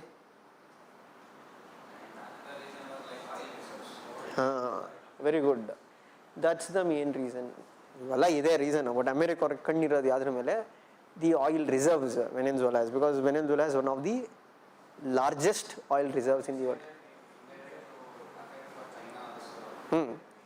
No, the reason is that recently Venezuela were in talks with China and Russia. And Venezuela elli irodu, the country it is located where? South America, which is very close to what? United States of America. So the Americans does not want Russia or Chinese to grow in their own sphere of influence. They want to ensure that they control the influence. So ಅದಕ್ಕೆ ಏನು ಮಾಡಿದ್ರು Americans, from beforehand they put pressure on this Nicolas Maduro. And recently they did an operation where they captured him. And now what they will do, they'll bring a puppet government. Puppet government ಅಂದರೆ somebody, ಇವಾಗ ಯಾರು ಅವರು interim president ಯಾರಿದ್ದಾರೆ, is nothing but she also supports Trump. And now indirectly America will control the Venezuela's policy. ಸದ್ಯಕ್ಕೆ ಇಷ್ಟೇ ಓದಿ ಅರ್ಥ ಮಾಡ್ಕೊಳ್ಳಿ, ನೀವು ಡೆಪ್ತಲ್ಲೇ ನೋಡ್ಬಿಡಿ. ನೀವು ಇದೇ ಥರ ಓದಿ ನೀವು ಅರ್ಥ ಮಾಡ್ಕೊಂಡಾಗ issues, your knowledge will grow. Okay, ಅವಾಗ ನೀವೇನು ಮಾಡಿ, ಯಾವುದೋ ಕರೆಂಟ್ ಅಫೇರ್ಸ್ ಮೆಟೀರಿಯಲ್ ತೊಗೊಂಡು ಮೆಟೀರಿಯಲ್ ಓದೋಕೆ ಸ್ಟಾರ್ಟ್ ಮಾಡಿದ್ರೆ then it will set in. But ಇವಾಗ ನೀವು ಫಸ್ಟೇ ಕರೆಂಟ್ ಅಫೇರ್ಸ್ ಮೆಟೀರಿಯಲ್ ತೊಗೊತೀನಿ ಅಂದರೆ ನಿಮಗೇನು ಬ್ಯಾಕ್ಗ್ರೌಂಡ್ ಸ್ಟೋರಿನೇ ಗೊತ್ತಿಲ್ಲ, ಏನಾಗಿದೆ, ಏನು issue. Got it? You understood? For starting few months. And that's why I told, in starting few months don't worry so much about current affairs. Just focus on reading your basics. Which basics? Polity, geography, economy, environment, science and technology. ಆಯಿತಾ? IR ಅಷ್ಟೇ. IR is not a core subject. You understanding? IR is not a core subject. ಯಾಕೆ? ನೀವು IR ಅರ್ಥ ಮಾಡ್ಕೊಬೇಕಂದ್ರೆ ನಿಮ್ಗೆ geography ಗೊತ್ತಿರಬೇಕು, history ಗೊತ್ತಿರಬೇಕು, economy ಗೊತ್ತಿರಬೇಕು, because it's a culmination. ನೀವು ವೆನೆಜುವೆಲಾ ಅಲ್ಲಿ oil reserve, geography, point. So that's why I told, these are the things that will have to look to prepare upon. So you have any specific doubts in this direction? ನಿಮ್ಗೆ ಏನಾದರೂ doubts ಇದೆಯಾ ಅಂದರೆ preparation ಬಗ್ಗೆ, ಇಲ್ಲ UPSC ಬಗ್ಗೆ, anything? Feel free enough to ask. ಅಂದರೆ don't feel ಇವಾಗ ನಾವು ಕೇಳೋ ಡೌಟು ಸಿಲ್ಲಿ ಇದೆಯೋ ಇಲ್ವೋ, ಬೇರೆಯವ್ರು ಏನು ಅನ್ಕೊಂತಾರೋ. Anything is fine. Vision, insights, ಯಾವ್ದಾದ್ರು. ಬಟ್ ಏನು ಅಂದರೆ ಮಂತ್ಲಿ ಮ್ಯಾಗ್ಝಿನ್ ಓದೋಕ್ಕಿಂತ ಮುಂಚೆ for some days first read basics. Once you read basics then you can take a monthly magazine read. ಇವಾಗ ನಿಮ್ಗೆ ಒಂದು ಏನು ಅನ್ಸ್ಕೊಂಡ್ರೆ, ಸರ್ ಇವಾಗ ನಾನು ಬರೀ ಬೇಸಿಕ್ಸ್ ಹೋದರೆ ಇವಾಗ ನೆಕ್ಸ್ಟ್ 3 months ನಾನು ಮಂತ್ಲಿ ಮ್ಯಾಗ್ಝಿನ್ ಕವರ್ ಆಗಿರಲ್ಲ ಅಂತ. But the thing is that if you have read basics well, ನೀವು 6 month ಮಂತ್ಲಿ ಮ್ಯಾಗ್ಝಿನ್ನ you can cover within 1.5 months. You understood? That is how usually toppers will do. ಅವ್ರೇನಂದರೆ daily monthly magazines ಓದಲ್ಲ, first basics ಎಲ್ಲ ಓದ್ಕೊಂಡು ಸ್ವಲ್ಪ newspaper daily reading ಮಾಡಿಕೊಂಡು final ಆಗಿ ಏನು ಮಾಡಿದ್ರೆ ಮಂತ್ಲಿ ಮ್ಯಾಗ್ಝಿನ್ಸ್ನ ಕಲೆಕ್ಟ್ ಮಾಡಿ at one go they will try to complete 6 months monthly magazines with in 1 month. It's possible. ಏನಕ್ಕೆ ನಿಮ್ಮದು ಪೇಸ್ ಅವಾಗ ಇನ್ಕ್ರೀಸ್ ಆಗಿರುತ್ತೆ. For now don't worry about reading monthly magazine, just focus on reading your basics. Right? ಇಲ್ಲ ನೀವು ಸ್ವಲ್ಪ ನನ್ನ current affairs touch ಇರಬೇಕು ಅಂದರೆ instead of monthly magazine follow any website. where they give day-to-day current affairs. YouTube ಇರ್ಬೋದು, ಯಾವುದೇ ಇರ್ಬೋದು. News ಪೇಪರ್ಗೂ ಕೆಲವು ಯೂಟ್ಯೂಬ್ ಚಾನಲ್ಸ್ ಇದೆ, where they explain what are important or not. ಯಾವುದಾದ್ರೂ ಒಂದು ನೋಡಿ, ರೆಗ್ಯುಲರಾಗಿ ಅದನ್ನು ಫಾಲೋ ಮಾಡಿ. Okay, but that should B within fix time. Okay, don't spend 5 hours 6 hours on reading news paper. ಅದು ಯೂಸ್ ಇಲ್ಲ, ಆಯ್ತು, ಅರ್ಥ ಆಯ್ತಲ್ಲ. ನೀವು ನ್ಯೂಸ್ ಪೇಪರ್ 5 hours ಓದ್ತೀನಿ, ನಾನು 6 hours ಓದ್ತೀನಿ, it's not so useful. So ಅದಕ್ಕೆ ಹೇಳೋದು, ಕೆಲವು ನಿಮ್ಗೆ ಏನು ಇಂಪಾರ್ಟೆಂಟ್ ಇಲ್ಲ ಗೊತ್ತಿಲ್ಲ ಅಂದರೆ just watch a YouTube channel for few months to get hold of how to read a newspaper. Alright, ಯಾವಾಗ ನಿಮಗೆ ಮೇಜರ್ ಸಬ್ಜೆಕ್ಟ್ಸ್ ಕವರ್ ಆಗುತ್ತೋ ಅವಾಗ ನಿಮಗೆ ಗೊತ್ತಾಗ್ಬಿಡುತ್ತೆ ಯಾವ್ದು ಇಶ್ಯೂ ಇಂಪಾರ್ಟೆಂಟ್ ಇದೆ. ಅವಾಗ ನಿಮ್ಮ ನ್ಯೂಸ್ ಪೇಪರ್ ಓದೋ time it completely reduce. So that is one thing ನಾವು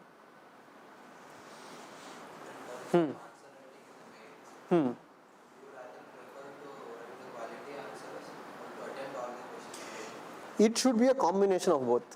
Okay, so one, even if you are not writing super quality answers, they should be average, but complete the paper. The logic is very simple. So let us think, you write an exceptional answer, ಬರ್ದು ಸಕ್ಕತ್ತಾಗೆ ಬರ್ದ್ರಿ, ನಿಮಗೆ ಅದಕ್ಕೆ out of 10 you might get 6. ಅಂದರೆ average ಕೊಡ್ತಾರೆ ಅದೇ ಅಷ್ಟು. ಅಂದರೆ ನೀವು topper score ಅಂದರೆ ಒಂದು 125 130 ಸ್ಕೋರ್ ಮಾಡ್ತೇನೆ.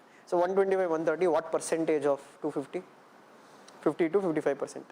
So obviously on an average you take for every question for 10 marker you get around 5.5 to 6 marks. ನೀನೊಂದು ಆವ್ರೇಜ್ ಆನ್ಸರ್ ಬರೆದ್ರು ನಿನಗೆ 4.5 ಸಿಗುತ್ತೆ, ಎಕ್ಸೆಪ್ಷನ್ ಆನ್ಸರ್ ಬರೆದ್ರು 5.5, 1 ಮಾರ್ಕ್ ಎಕ್ಸ್ಟ್ರಾ ಸಿಗ್ಬೋದು. But let us say in verge of writing exception answer ನೀನು 4 question ಬಿಟ್ಟೆ. So how many marks you are leaving out? 40 marks. ಅದ್ರಲ್ಲಿ ನೀನು ಆವ್ರೇಜ್ ಆಗಿ 4 ತೊಗೊಂಡ್ರು ಎಷ್ಟು ಮಾರ್ಕ್ಸ್ ಹೋಗ್ತದೆ? 16 ಮಾರ್ಕ್ಸ್ ಹೋಗ್ತದೆ. ಇಲ್ಲಿ ತುಂಬ ಎಕ್ಸೆಪ್ಷನ್ ಆನ್ಸರ್ ಅಂತ ನೀನು ಅನ್ಸ್ ಬರೆದ್ರು how much you are gaining? 5-6 marks extra. So that's why I told it should be a matter of both. Andre average answer bariri, but try to complete the paper. But if you are writing substandard answers and still completing the paper, then you won't get marks. Consider a scenario where you have 7 minutes. You have 2 questions left. One, you know the answer of one question completely. The other question you know partially. So that's a I will leave one. I'll write one. I will leave one and write the question I know well. Yeah.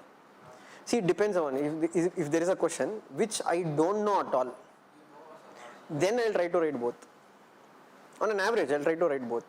But if there is some question which I have no idea, but if you think I'm going to bluff, then I'll avoid that and I'll stick to the one which I know. But if it's a question where I can write something in both, I will try to write both. It's fine, because even if it is partial, see, excellent answer ಬರೆದ್ರೆ ಅವ್ರು ಏನು ಅಲ್ಲಿ 7 ಕೊಡಲ್ಲ, ಕೊಡ್ತಾನೂ ಇಲ್ಲ. 5 ಅವರಿಂದ 6 ಕೊಡ್ಬೋದು. ಇಲ್ಲಿ ನನಗೆ 4 ಕೊಡ್ತಾರೆ, ಇನ್ನೊಂದಲ್ಲೂ 4 ಬರಲಿ ಸಾಕು, 8. That is the thing. So I will try to complete the paper. ಇವತ್ತು ಕರೆಂಟ್ ಟ್ರೆಂಡ್ ಇರೋದು ಏನಂದರೆ very little number of people are leaving out questions are getting qualified. ಇದ್ದಾರೆ ಕೆಲವರು ಒಂದೆರಡು ಬಿಟ್ಟಿರ್ತಾರೆ. ಯಾವ ಥರ ಬಿಟ್ಟಿರ್ತಾರೆ ಅವ್ರಿಗೆ ಐಡಿಯಾನೇ ಇಲ್ಲ ಅದರಲ್ಲಿ, ಆ ಥರ ಬಿಟ್ಟು. But most of them will try to complete the paper. So you have to try to bring a balance of both, and it is possible. Any possible? It is with practice. It is with preparation. Okay, mains ali it's not about by hearting. It's more about understanding and do a lot of brainstorming. Brainstorming ಅಂದ್ರೆ ನೀವು ಫಸ್ಟೇ prepare ಆಗಿರಬೇಕು. ಇವಾಗ for example ಹೇಳಿದ್ನಲ್ಲ, 1 nation 1 election. ನಾಳೆ mains ಅಲ್ಲಿ ಪ್ರಶ್ನೆ ಬರ್ಬೋದು. Do you think India needs 1 nation 1 election in order to ensure that our electoral system becomes very effective? So ನೀವು ಮುಂಚೆನೇ ಬ್ರೈನ್ಸ್ಟಾರ್ಮ್ ಅಂದರೆ 1 nation 1 election ಪಾಸಿಟಿವ್ಸ್ ಏನು? What is the positives? 1 nation 1 election ಅಂದರೆ ಇವಾಗ ಕರೆಂಟ್ಲಿ ಹೆಂಗಿದೆ ಅಂದರೆ ಲೋಕಸಭಾ ಎಲೆಕ್ಷನ್ 2024 ಆಯಿತು ಅಲ್ವಾ? ಇವಾಗ ರೀಸೆಂಟಾಗಿ ಬಿಹಾರಲ್ಲಿ ಎಲೆಕ್ಷನ್ ಆಯಿತು. ಇವಾಗ ನೆಕ್ಸ್ಟ್ ಇಯರ್ ಇನ್ನೊಂದು ಸ್ಟೇಟಲ್ಲಿ ಎಲೆಕ್ಷನ್ ಆಗುತ್ತೆ. So every year practically there is 1 election happening. So ಇವ್ರೇನು ಪ್ರಪೋಸ್ ಮಾಡ್ತಾ ಇರೋದಂದರೆ ಈ both state elections national elections ಎಲ್ಲ ಒಂದೇ ಟೈಮ್ಗೆ ಆಗಬೇಕು, ಅದು 5 ವರ್ಷಕ್ಕೆ ಒಂದ್ಸತಿ ಆಗಬೇಕು, ಅದನ್ನ ಪ್ರಪೋಸಲ್ ಇರೋದು. ಸೊ ಫಸ್ಟು ಇದು ಮಾಡೋದ್ರಿಂದ ಅಡ್ವಾಂಟೇಜ್ ಏನಿದೆ? ಸಿಂಪಲ್, ಟೈಮ್ ಸೇವಿಂಗ್ ಆಗುತ್ತೆ, ಆಮೇಲೆ ಕಾಸ್ಟ್ ಬೆನಿಫಿಟ್ ಆಗುತ್ತೆ, ಆಮೇಲೆ ವೆರಿ ಗುಡ್. ಅಂದರೆ ಇವಾಗ ಕಾನ್ಸ್ಟೆಂಟ್ ಆಗಿ ಎಲೆಕ್ಷನ್ಸ್ ಇಲ್ಲದೆ ಇದ್ದಾಗ ಏನಂದರೆ ಗೌರ್ಮೆಂಟ್ ಪ್ರೋಗ್ರಾಮ್ಸು ಸ್ಕೀಮ್ಸು ಎಫೆಕ್ಟಿವ್ ಆಗಿ ನಡೆಯುತ್ತೆ. ಇಲ್ಲಾಂದರೆ ಅಲ್ಲಿ ಮಾಡೆಲ್ ಕೋಡ್ ಆಫ್ ಕಂಡಕ್ಟ್ ಬರುತ್ತೆ, ಅವಾಗ ಸ್ವಲ್ಪ ದಿನ ನಿಲ್ಲಿಸ್ಬೇಕಾಗತ್ತೆ. ಆಮೇಲೆ so one you can see ಇವಾಗ ಪೊಲಿಟಿಕಲ್ ಪಾರ್ಟೀಸು ಏನು ಮಾಡ್ತಾರೆ ಅವಾಗ money what they are going to spend on elections ಅದು ಮಿಕ್ಕುತ್ತೆ ಅಲ್ವಾ. ಅಂದರೆ ಇವಾಗ ಒಂದ್ಸತಿ ಸ್ಟೇಟ್ ಎಲೆಕ್ಷನ್ ಸ್ಪೆಂಡ್ ಮಾಡಬೇಕು, ಒಂದ್ಸತಿ ನ್ಯಾಷನಲ್ ಎಲೆಕ್ಷನ್ ಸ್ಪೆಂಡ್ ಮಾಡಬೇಕು. So the role of black money also will reduce in elections. But ಇದ್ರದ್ದು ಡಿಸ್ಅಡ್ವಾಂಟೇಜಸ್ ಏನು?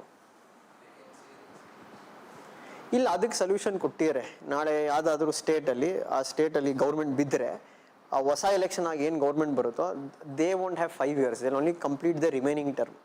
That is one of the solutions what they given. But what are the disadvantage, what are the challenges? Very good. So one you can, ಇವಾಗ ಜನ voting booth ಹೋದಾಗ, ನಾನು ಇಲ್ಲಿ national ಎಲೆಕ್ಷನ್ಗೂ vote ಮಾಡ್ತೀನಿ, Karnataka ಎಲೆಕ್ಷನ್ಗೂ vote ಮಾಡ್ತೀನಿ, ಇವಾಗ ಕನ್ಫ್ಯೂಸ್ ಆಗ್ಬೋದಲ್ಲ. ನಾಳೆ national election get might highlighted. ಇದು ಡಿಸ್ಅಡ್ವಾಂಟೇಜ್ ಆಗ್ಬೋದು ಯಾರಿಗೆ? ರೀಜನಲ್ ಪೊಲಿಟಿಕಲ್ ಪಾರ್ಟೀಸ್ಗೆ. ಸೆಕೆಂಡ್, ಓಕೆ, ಒಂದೇನಂದರೆ ಚಾಲೆಂಜ್ ಇದೆ. ಏನಕ್ಕೆ ಅಂದರೆ ಇದು ಆರ್ಟಿಕಲ್ 82 ಅಮೆಂಡ್ಮೆಂಟ್ ಆಗಬೇಕಾದ್ರೆ ಆರ್ಟಿಕಲ್ 172 ಅಮೆಂಡ್ಮೆಂಟ್ ಆಗಬೇಕಾಗತ್ತೆ. ಅದು ಬಿಟ್ಟರೆ ವೆರಿ ಗುಡ್.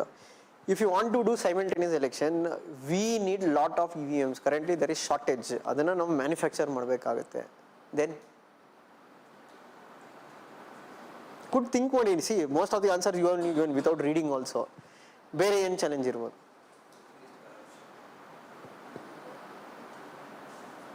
ಸೊ ಇವಾಗ ಅಟ್ಲೀಸ್ಟು ಪ್ರತಿ ವರ್ಷ ಎಲೆಕ್ಷನ್ ನಡೀತಾ ಇರೋದ್ರಿಂದ there is some kind of accountability of the government. ನಾಳೆ 5 ವರ್ಷಕ್ಕೆ ಒಂದೇ ಸತಿ ಎಲೆಕ್ಷನ್ ನಡೆದ್ರೆ 5 ವರ್ಷ ಅಕೌಂಟಬಿಲಿಟಿನೇ ಇರಲ್ಲ. ಯಾರು ಅಂಡರ್ಸ್ಟ್ಯಾಂಡಿಂಗ್? ನಾವು ಇವಾಗ ಅರಾವಳಿ ಇಶ್ಯೂ ನಡೀತಾ ಇದೆ, ಓಕೆ, ಸೇವ್ ಅರಾವಳೀಸ್ ಅಂತ. ನಾಳೆ ನೆಕ್ಸ್ಟ್ ಇಯರ್ ಯಾವುದೋ ಸ್ಟೇಟ್ ಎಲೆಕ್ಷನ್ ನಡೆಯುತ್ತೆ. ಇವಾಗ ಆ ಸ್ಟೇಟಲ್ಲಿ ಆ ಇಶ್ಯೂನ ಇಟ್ಕೊಂಡು ಜನ ಮೈಟ್ ಕ್ವಶನ್ ದಿ ಗೌರ್ಮೆಂಟ್. ನೀವು ಬರೀ 5 ವರ್ಷಕ್ಕೆ ಒಂದೇ ಸತಿ ಎಲೆಕ್ಷನ್ ಆಗೋದಂದ್ರೆ obviously there'll be no accountability of the government. It will compromise or weaken the accountability of the government. That is also one of the challenge of what conducting simultaneous elections.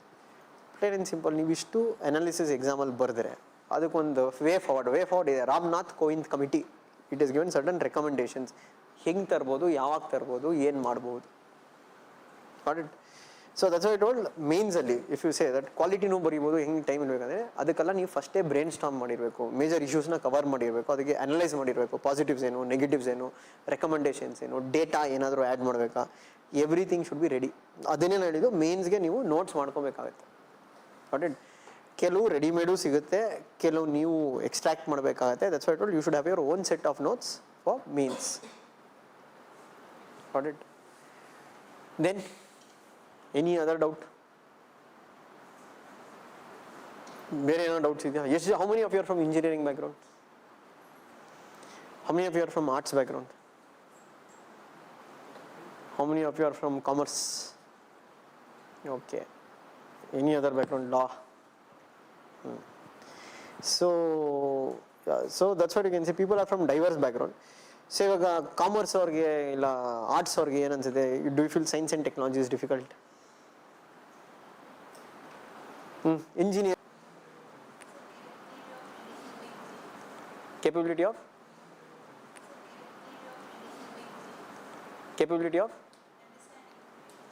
ಅಂದರೆ ಇಂಜಿನಿಯರ್ಸ್ಗೆ ಜಾಸ್ತಿ understanding ಇದೆ ಅಂತಾನೆ? No. What might be the reason for it? ಅವ್ರು practice ಮಾಡ್ತಾರೆ ಅಂತ.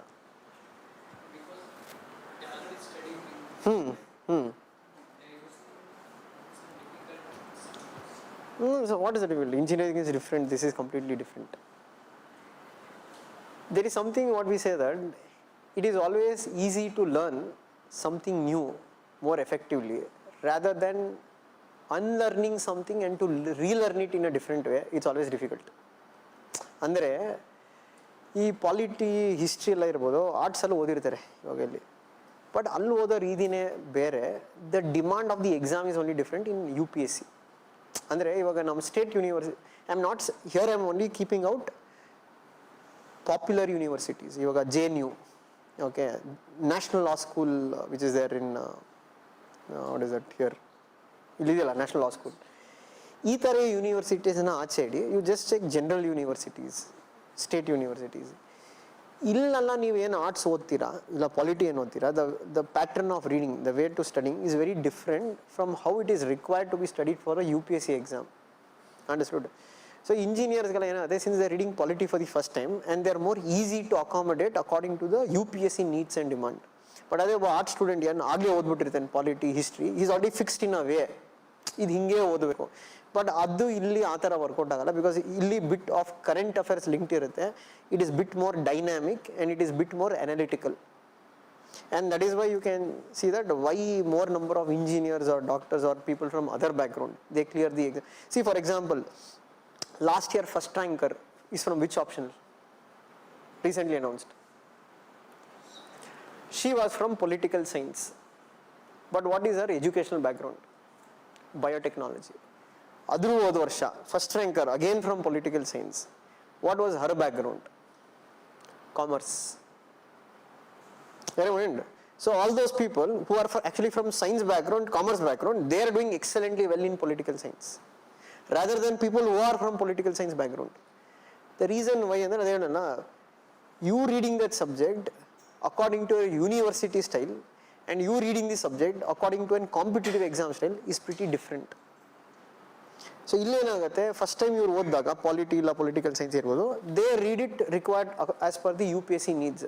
But for an arts student ಅವ್ನು ಆಗಲೇ ಓದ್ಬಿಟ್ಟಿದ್ದಾನೆ, ಇವನು ಅದನ್ನು ಅನ್ಲರ್ನ್ ಮಾಡಿ ತಿರ್ಗಾ ಈ ಹೊಸ ಪ್ಯಾಟರ್ನ್ ಅನ್ಬೋದು, that is always a difficult process. And that is why you find that arts students struggle a bit. ಮತ್ತು ಸೈನ್ಸು ಅಷ್ಟೇ, what they are asking in science. Okay, for example some of the questions they asked is that ಈ rocket launch ಮಾಡಬೇಕಾದ್ರೆ why it is always launched in coastal areas. ಅಂದರೆ rocket launches ನೀವು ನೋಡಿದ್ರೆ ಯಾವಾಗಲೂ coastal ಏರಿಯಾಲೇ ಇದೆ, ಯಾಕೆ? Simple ಏನಿದೆ. So ಇದಕ್ಕೆ ಏನು ನೀವೇನು ಸೈನ್ಸ್ ಆ್ಯಂಡ್ ಟೆಕ್ನಾಲಜಿ ಸೈನ್ಸ್ ಓದಬೇಕಿಲ್ಲ. ಇವಾಗ ಇಂಜಿನಿಯರ್ಸ್ಗೆ ಗೊತ್ತಿರಲ್ಲ, ಯಾರೇ ಇಂಜಿನಿಯರ್ಸ್ ಎಲ್ಲಿ ಓದ್ತಾರೆ ಸೈನ್ಸ್, ಆ ಲೆವೆಲ್ಗೆ ಸೈನ್ಸ್ ಯಾರು ಓದಲ್ಲ. So it's a level playing field. So engineer students, they might not feel that polity history is an advantage to art students, or art students may not feel that science is an advantage to people from background, or commerce students don't feel that we have advantage in CSAT. Athara enu illa. So that's why I told it's a level playing field. So if you're from arts background, please always think this as a fresh thing. Try to approach it in that way. You're from engineering background, plain and simple, just go according to what has been taught and try to be part of it.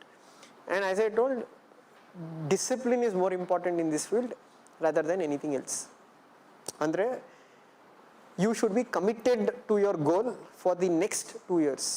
Okay, so illi degree tara work agala. So for example, in degree, for example, I can say I'm from engineering background.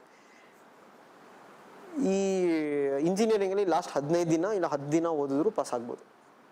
ನಾನು ಆ ಲೆವೆಲ್ಗೆ ಏನು ಓದಬೇಕಂತ ಇಲ್ಲ, ಅರ್ಥ ಆಯ್ತಲ್ಲ. So ಅದು ನಂಗೆ ಇವಾಗ ಗೊತ್ತಿಲ್ಲ, ಇವಾಗ ನಂಗೆ ಗೊತ್ತಿದೆ ನಾನು ಇಂಜಿನಿಯರಿಂಗ್ ಹೆಂಗೆ ಕ್ಲಿಯರ್ ಮಾಡಿದೆ ಅಂತ. ಕ್ಲಿಯರ್ಲಿ ಅಲ್ಲೇನು ಓದಲೇಬೇಕಂದ್ರೆ ಸುಮ್ಮನೆ ಏನೋ ಒಂದು ಮಾಡಿ ಓದಿ. ಇಲ್ಲಿ ಆ ಥರ ವರ್ಕೌಟ್ ಆಗಲ್ಲ. You have to be very consistent from day 1 till your name comes on the list. These are the people who have succeeded. Okay, so ಇಲ್ಲಿ ದಿಯಾ ದಾಸ್ ಗುಪ್ತಾ ಅಂತ ಕೇಳಿದ್ದೀರಾ? She is from National Law School. She got into Indian Police Service. How do I know ಅಂದರೆ she is one of my student. ಅವಳದು ಏನು quality ಅಂದರೆ, if you ask her to send an essay at 4 AM in the morning, next day she will make sure that she'll send it. She is like that. She is like a machine. ಅಂದರೆ very dedicated, and it's a struggle what she went through, but ultimately she succeeded. And why she succeeded? Purely because of her hard work and her dedication. It's not like 1 day or 2 days. She has worked hard for 3 years. Get a point? So ಅದಕ್ಕೆ ಹೇಳೋದು, ಇಲ್ಲಿ consistent ಆಗಿರಬೇಕು. This is not a 100 meters race. ಗೊತ್ತಲ್ಲ, 100 meters ಫಾಸ್ಟಾಗಿ ಓಡ್ಬಿಡ್ತೀನಿ ಏನೋ first. This is a marathon. So ಸ್ಟಾರ್ಟಿಂಗಲ್ಲೇ ಫಾಸ್ಟಾಗಿ ಓಡೋಕೆ ನೋಡಿದ್ರೆ ಲಾಸ್ಟಲ್ಲಿ ಸುಸ್ತಾಗ್ಬಿಟ್ಟಿರುತ್ತೆ. So take your time, sprint at the right point of time, be very consistent, be dedicated. ಮತ್ತು ಲಾಸ್ಟ್ ಥಿಂಗ್ ಅದೇ ಹೇಳೋಣ, confidence. Never lose confidence. Okay, ಬೇರೆಯವ್ರ ಜೊತೆ ಕಂಪೇರ್ ಮಾಡೋಕೆ ಹೋಗ್ಬೇಡಿ.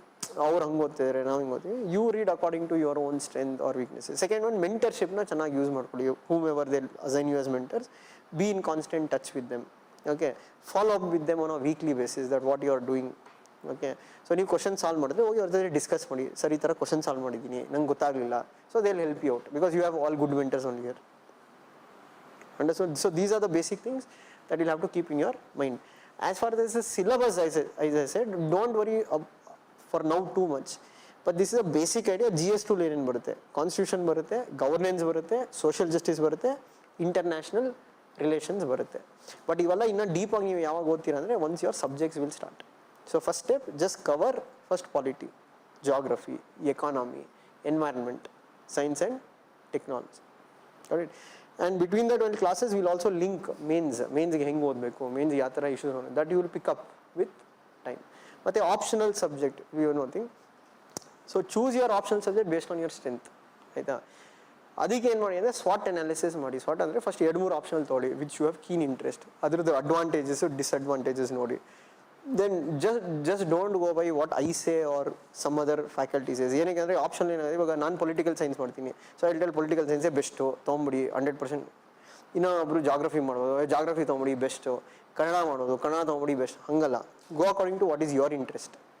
ಮತ್ತು ಸ್ವಲ್ಪ ಯೂಟ್ಯೂಬಲ್ಲಿ ವೀಡಿಯೋಸ್ ಇದೆ, look at videos to understand ಆಪ್ಷನಲಲ್ಲಿ ಏನಿದೆ. Understand? Because optional carries how many marks? 500 marks. It is very important. Either don't try to choose something like history ತೊಗೊಂತೀನಿ. Unless you have a very good background in history, ನಾನು ಹೇಳೋದು history ತೊಗೊಂತೀನಿ, psychology ತೊಗೊಂತೀನಿ, ಅರ್ಥ ಆಯ್ತಲ್ಲ, mathematics ತೊಗೊಂತೀನಿ. These are all risky options. ಅಂದರೆ it's only based on your confidence and your ability.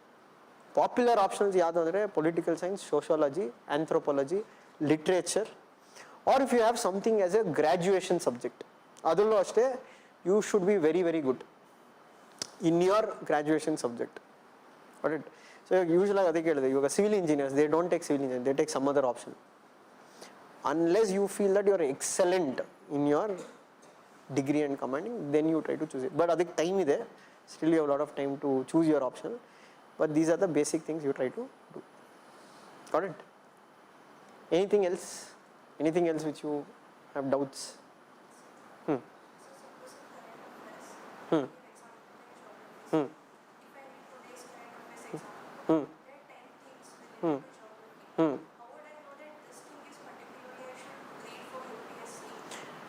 Hmm.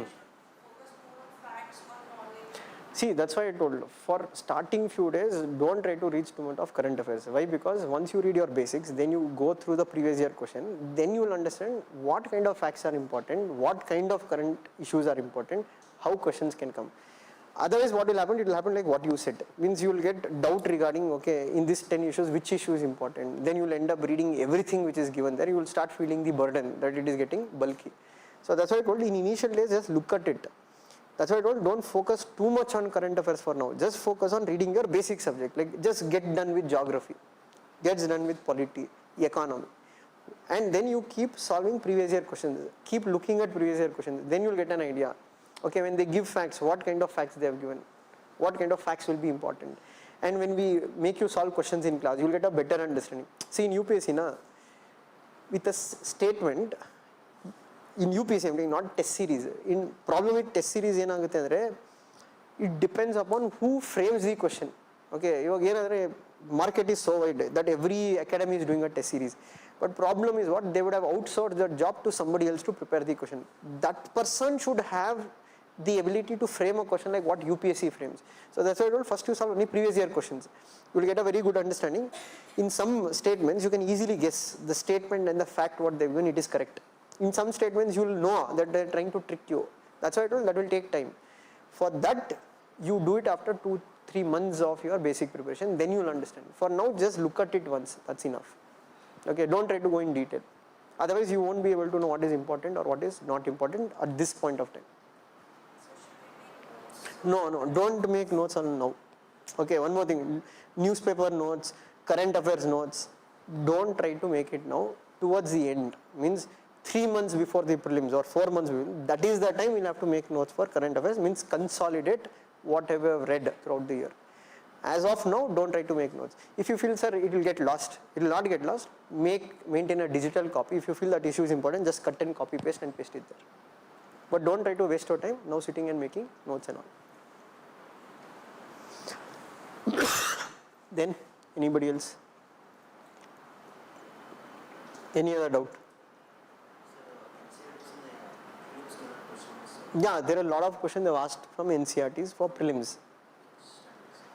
Anything 6th to 12th, I think, like polity, if you take polity, a lot of questions have come from this 11th standard NCERT book called as Introduction to Political Theory. Okay, so questions will come from NCERT, but I can't tell you this many questions will come. Okay, so reading NCERT is good. See, who can avoid reading NCERT?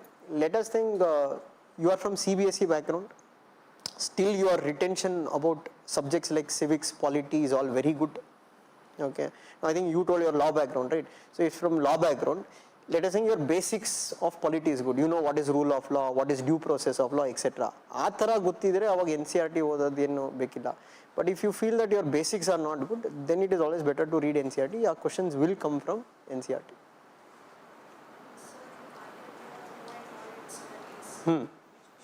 Try to read new NCERTs only. Okay, so even in India for IS website, if you go, they've already given the list of NCERT books. You just download them and try to go through them. And you also get question papers based on NCERT books. You'll get it in market. So buy any one of those question paper book, and on the 6th standard, 7th standard, they would have given in question format. Yeah, largely for understanding, but they'll come for exam also. You're understanding? So it's not like that NCERT is only important for prelims. A lot of NCERTs are also important for mains. Okay, for example, there is this NCERT called as Contemporary Global Politics, that is Polity, 12th standard NCERT book. So in that there is a topic called as globalization. Okay, in one of the mains exam, they've asked, what is the impact of globalization on Indian customs and traditions? Okay, if you read that chapter, they've given very good examples there. For example, you can say when McDonald's came to India, because globalization. So how they have tried to develop cuisines according to Indian flavor. For example, Mek Tikki, Mek Aloo, etc.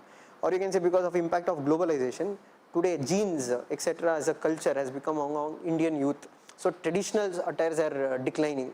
Okay. Or exactly you can say fusion has also happened. For example, you can say these Punjabi singers, they are fusing Punjabi music with rap music. It's given in that NCERT book. So that's why I told reading NCERT is highly useful for mains also. That's why I told read NCERTs. And every faculty will tell you which books to read based on their subject. Okay, like for polity, as I told, 8th, 9th, 10th, 11th and 12th. Geography, Baswaraj sir will do. He will tell you which NCERTs to go through. Okay. So yeah, reading NCERTs is needed. Anything else? Huh?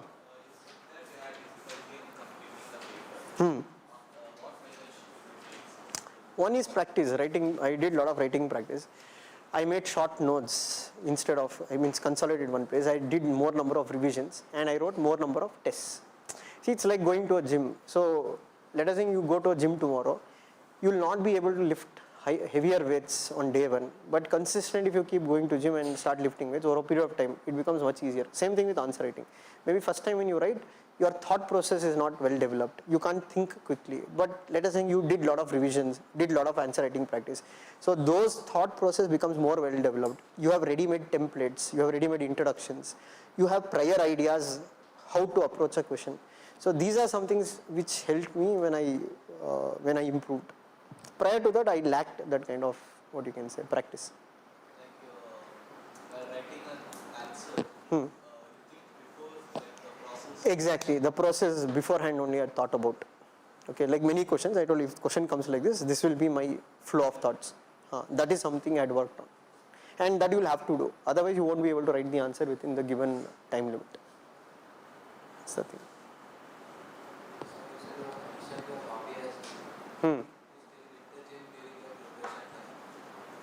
Yeah, I used to go at that point of time.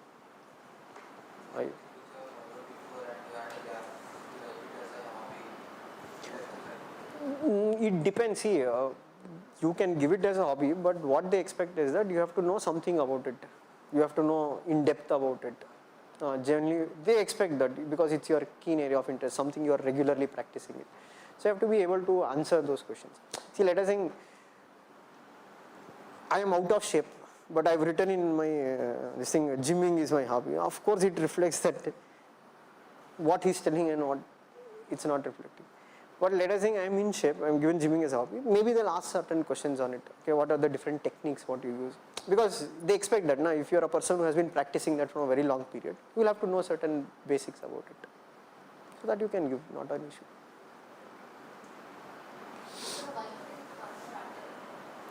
No, that was my last attempt when I gave my interview. Okay, because I started only at the age of 27. So for general merit, it's up to 32 what you can write. So the attempt what I gave, that was my last attempt according to my age. So that's why I could not give further attempts.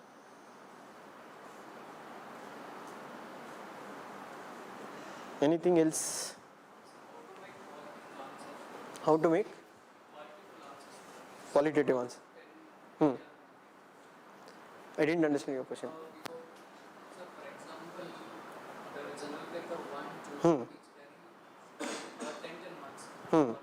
1 to 10. That will carry 10 marks. Yeah, others will carry 15 marks. How to get out of 10? 8. See, that is very relative because as of now UPSC does not release individual scores. You are getting one question wise they won't release a score. In UPSC they don't give you Xerox also of what is the answer script you have written. So nobody exactly knows that whether they'll give out of 10 8 marks. So what he's asking is that how do you know this is a question or this is an answer that fetches 8 marks out of 10, that it is a very qualitative answer. That's why I told as of now also it is very relative. Relative in the sense nobody exactly knows like what, but only we can follow certain formats. One thing is that have you addressed the demand of the question. Second is that have you structured it correctly, means good introduction, good conclusion. Third, have you brought valid arguments in your answer. Okay, you are making an argument. To back your argument, are you giving facts? Are you giving examples? But whether to tell you it will get 8 or 7, that is relative. That nobody knows. And if you look into UPSC's website also, what they have said, they have told what the scores are there, that is also scaled. Scaled andre artha enu andre, let us think 1000 people write a paper, means the same paper. Maybe they'll need around 10 to 15 evaluators to evaluate that papers. There'll be one head examiner who has set the question paper. Now they will sit and discuss what should be a qualitative answer, what are the attributes of it, what is the expectation they have. Now everybody will start evaluating based on the guidelines that has been given. Now once they finish their evaluation, the head examiner will pick copies from all 10 to 15 out of them to check whether these evaluators have followed the guidelines that has been given to them. Now if the head examiner feels that this particular evaluator has given marks genuinely or liberally, or this evaluator has given marks very strictly, that time they will do something called as scaling. Okay, that which UPSC has not revealed till today. How do they do it? There is a formula for it. So their logic is that some scores can get inflated if they feel that evaluator has evaluated strictly. Some scores which are on higher marks can get devalued. So this was also in Supreme Court it had gone, and UPSC only agreed to give Supreme Court the basis on which what they do in a sealed cover, sealed envelope, means that is not for public, that is only for the judges in that regard. And the Supreme Court continued saying that what UPSC is doing is correct and they can go ahead with it. So that's why I told. So what you say is an 8 marker or 7 markers, it is very relative. We can only generally tell, okay, these are the attributes of a good answer, but whether it gets 8, 7, 6, that is not guaranteed, but you can say an above average score you will get, that is around 6 or 5. Got it? But athara illu illa, iduk 8 barutte, iduk 7 barutte, athara parameters are very difficult here to bring about. That is the thing. So many times what will happen is that maybe you have felt you have written not so well, but when you look at the scores will be very high. Sometimes you feel that you have written excellently, but if you look at the scores are not reflecting that. That's very difficult to judge in UPSC. Well, because I told you, UPSC is also in some degree not transparent, means they don't give you the papers. There's no concept of re-evaluation. Understood? Scores bandmela ashte final ashte. First of all, they'll release the scores only after the final list is announced. See, now currently interview is going on. By March this time, they'll announce the final list, rank list. After that, they will release all the scores of the people, that how much they have scored in each paper. After the entire examination process is completed. So that's why I told, you can't scientifically say this answer will get 8 marks or this answer will get 7 marks. You can only say this is an above average answer. You might get an above average score. That's the thing. So that is the difficulty in UPSC. You need to ask, you need to add current issues if the question requires, right? If the question requires, not for all questions. There will be some questions which you need to integrate current affairs. There will be some questions which are purely static. You just write the explanation part of it. It depends upon what is the question they have asked. Okay. So let us think they are asking you something about governor. In introduction, you can write about the recent event, what has happened with the governor. So that's why I told, it depends upon what is the question. but there is no thumb rule that for every question you have to add current affairs. So that's the thing.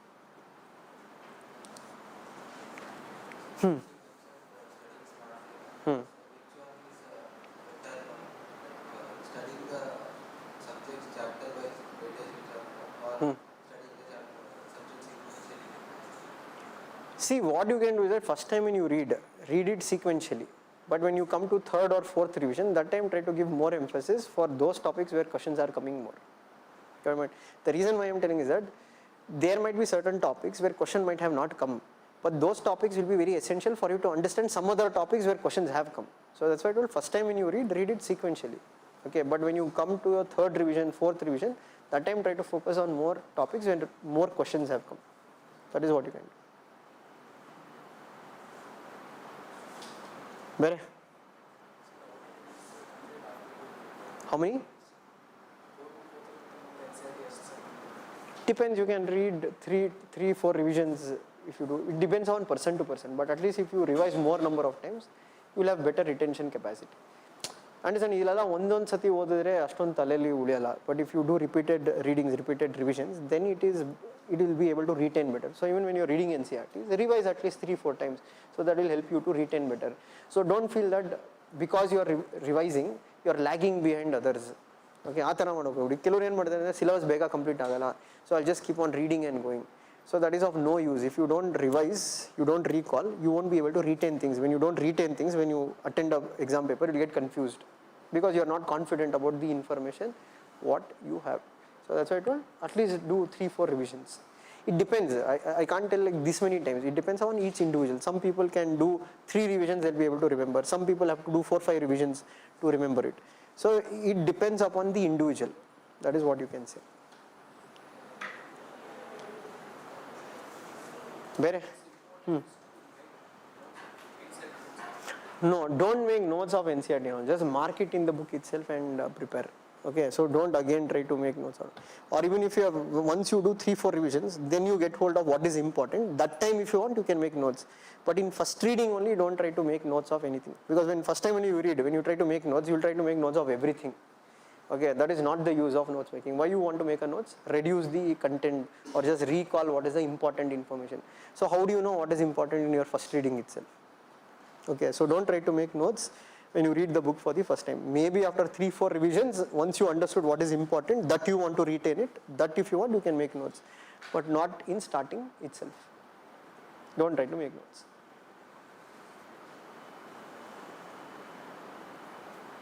So for you, subjects have started or not yet started? So when is your classes starting? 29. Okay. And I think all of you will be giving your attempt in 2027. Okay, so that's what, plan it out. Okay, so if you take from now, I think you have around exactly, like you can say 1.5 years. So the first year will be always very important. Why? Because that's the best foundation what you can do. So if your foundation is very strong, the rest will flow well. But if your foundation is only very weak, then you will struggle in future days. So make sure that initially only you try to understand the exam process, study accordingly, be consistent, be up to the time, and the rest bit of luck is also required. Luck ಮೇಲೆ ನಾವು depend ಆಗಲ್ಲ. Yeah, maybe sometimes luck is also, that is not in your hands. Only what you can do is give your hard work. If it is required, 100% it will. And how many of you are from Bangalore only? I mean, staying here from Bangalore local. Okay. So others are all in PG, etc. Right? And also have right set of friends. ಅರ್ಥ ಇದೆಯಲ್ಲ? ಯಾಕೆ ಅಂದರೆ the people you surround with, they also play a key role in determining your goal. If you don't have serious people with you who are equally serious about preparing, aವಾಗ ಏನಂತೆ they not only pull them down, they'll also pull you down. So ಅದಕ್ಕೆ ಹೇಳಿದ್ದು, always have right set of friends who will seriously study, who are also passionate about their goal. Okay, ಅಂಥವ್ರ ಜೊತೆ friends ಮಾಡಿದ್ರೆ ಏನಾಗುತ್ತೆ, ನಿಮ್ಮದು ಅವಾಗ motivation ಅದೆಲ್ಲ strong ಇರುತ್ತೆ. ಬಟ್ ಅದೇ ನೀವು let us think you get in the wrong company, ಅವಾಗ ಏನಂತೆ you will also start losing motivation etcetera. So because that is what happens here many a times. So that way you have to be also careful with what friends you make. Okay, group studies will work, but have smaller groups 2-3 people etcetera who are seriously committed. So ಆ ಥರ ಮಾಡಿ, that will help a lot. ಮತ್ತು ನಿಮ್ಮ libraries ಎಲ್ಲ ಇರುತ್ತಲ್ಲ, ಅಲ್ಲಿ seniors ಇರ್ತಾರೆ. So speak to them also, especially those people who have given interviews, written multiple means, because they can also help you a lot. Okay, but ಅವ್ರು right people ಇರಬೇಕು. ಹೆಂಗೆ ಅಂದರೆ ಸುಳ್ಳು ಹೇಳೋದು ಜಾಸ್ತಿ. ನಾವು ಮೇನ್ಸ್ ಬರ್ದಿದ್ದೀವಿ, ಇಂಟ್ರಿಗೆ ಹೋಗಿದ್ದೀವಿ ಅಂತ. ಇವಾಗ ನಾವು ಓದಬೇಕಾದ್ರೆ ನಾನು ಲೈಬ್ರರಿಗೆ ಹೋಗ್ತಿದ್ದೆ ಅಂತೆಲ್ಲ, ಅಲ್ಲಿ ನನಗೆ ಒಬ್ಬ ಸಿಕ್ಕಿದೆ, ಯಾರು ನಿತ್ಯಾನಂದ ಅಂತ ಅವನ ಹೆಸರು. I was sitting in public library, ಅವ್ನು ನಮ್ಮ ಎದುರುಗಡೆ ಕೂತಿದ್ದ. So I was reading Laxmikanth at that point of time. ಅವನೊಂದು ಯಾವುದೋ ಒಂದು 3 ಪೇಜ್ 4 ಪೇಜ್ ಏನೋ ಇಟ್ಕೊಂಡಿದ್ದೆ, ಅವ್ನು ರಿವೈಸ್ ಮಾಡ್ತಿದ್ದ.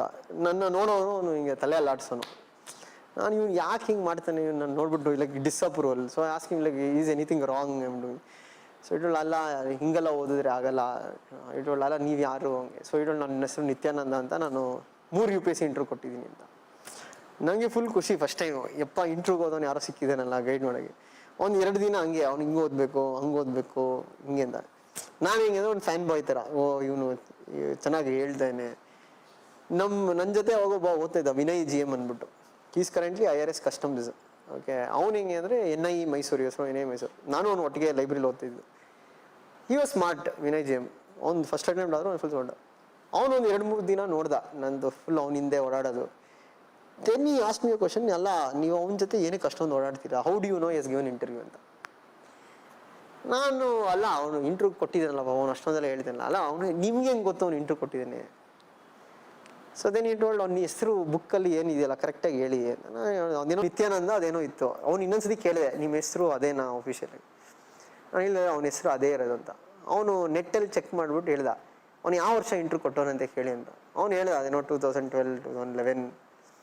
ಅವ್ನು ಹೇಳೋ ಅವ್ನು ಯಾವ ವರ್ಷನೂ ಇಂಟ್ರ್ಯೂನೇ ಕೊಟ್ಟಿಲ್ಲ. ನಾನು ಇದಕ್ಕೆ ಇವನು ಕೇಳಿದೆ, ನಿನಗೆ ಹೆಂಗೆ ಗೊತ್ತು ಅಷ್ಟು ಶ್ಯೂರ್ ಆಗಿ ಅಂತ. See that's why I told, some people are very smart.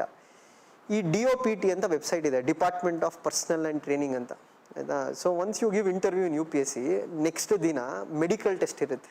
It's a mandatory, you have to get a medical test. ಆ ಮೆಡಿಕಲ್ ಟೆಸ್ಟ್ ಯಾರ್ಯಾರು ಹೋಗಿರ್ತಾರೆ ಅವ್ರದ್ದು ಬಯೋ ಡೀಟೇಲ್ಸ್ ಎಲ್ಲ DOPT ವೆಬ್ಸೈಟಲ್ಲಿ ಹಾಕಿರ್ತಾರೆ. ಆ ವರ್ಷ ಯಾರ್ಯಾರು ಇದು ಮೆಡಿಕಲ್ ಅಂದರೆ ಅರ್ಥ ಏನೋ ಇವರೆಲ್ಲ ಇಂಟ್ರ್ಯೂ ಕೊಟ್ಟಿರಂತ. ಇವನ್ದು ಎಲ್ಲೂ ಹೆಸರೇ ಇಲ್ಲ ಅಲ್ಲಿ.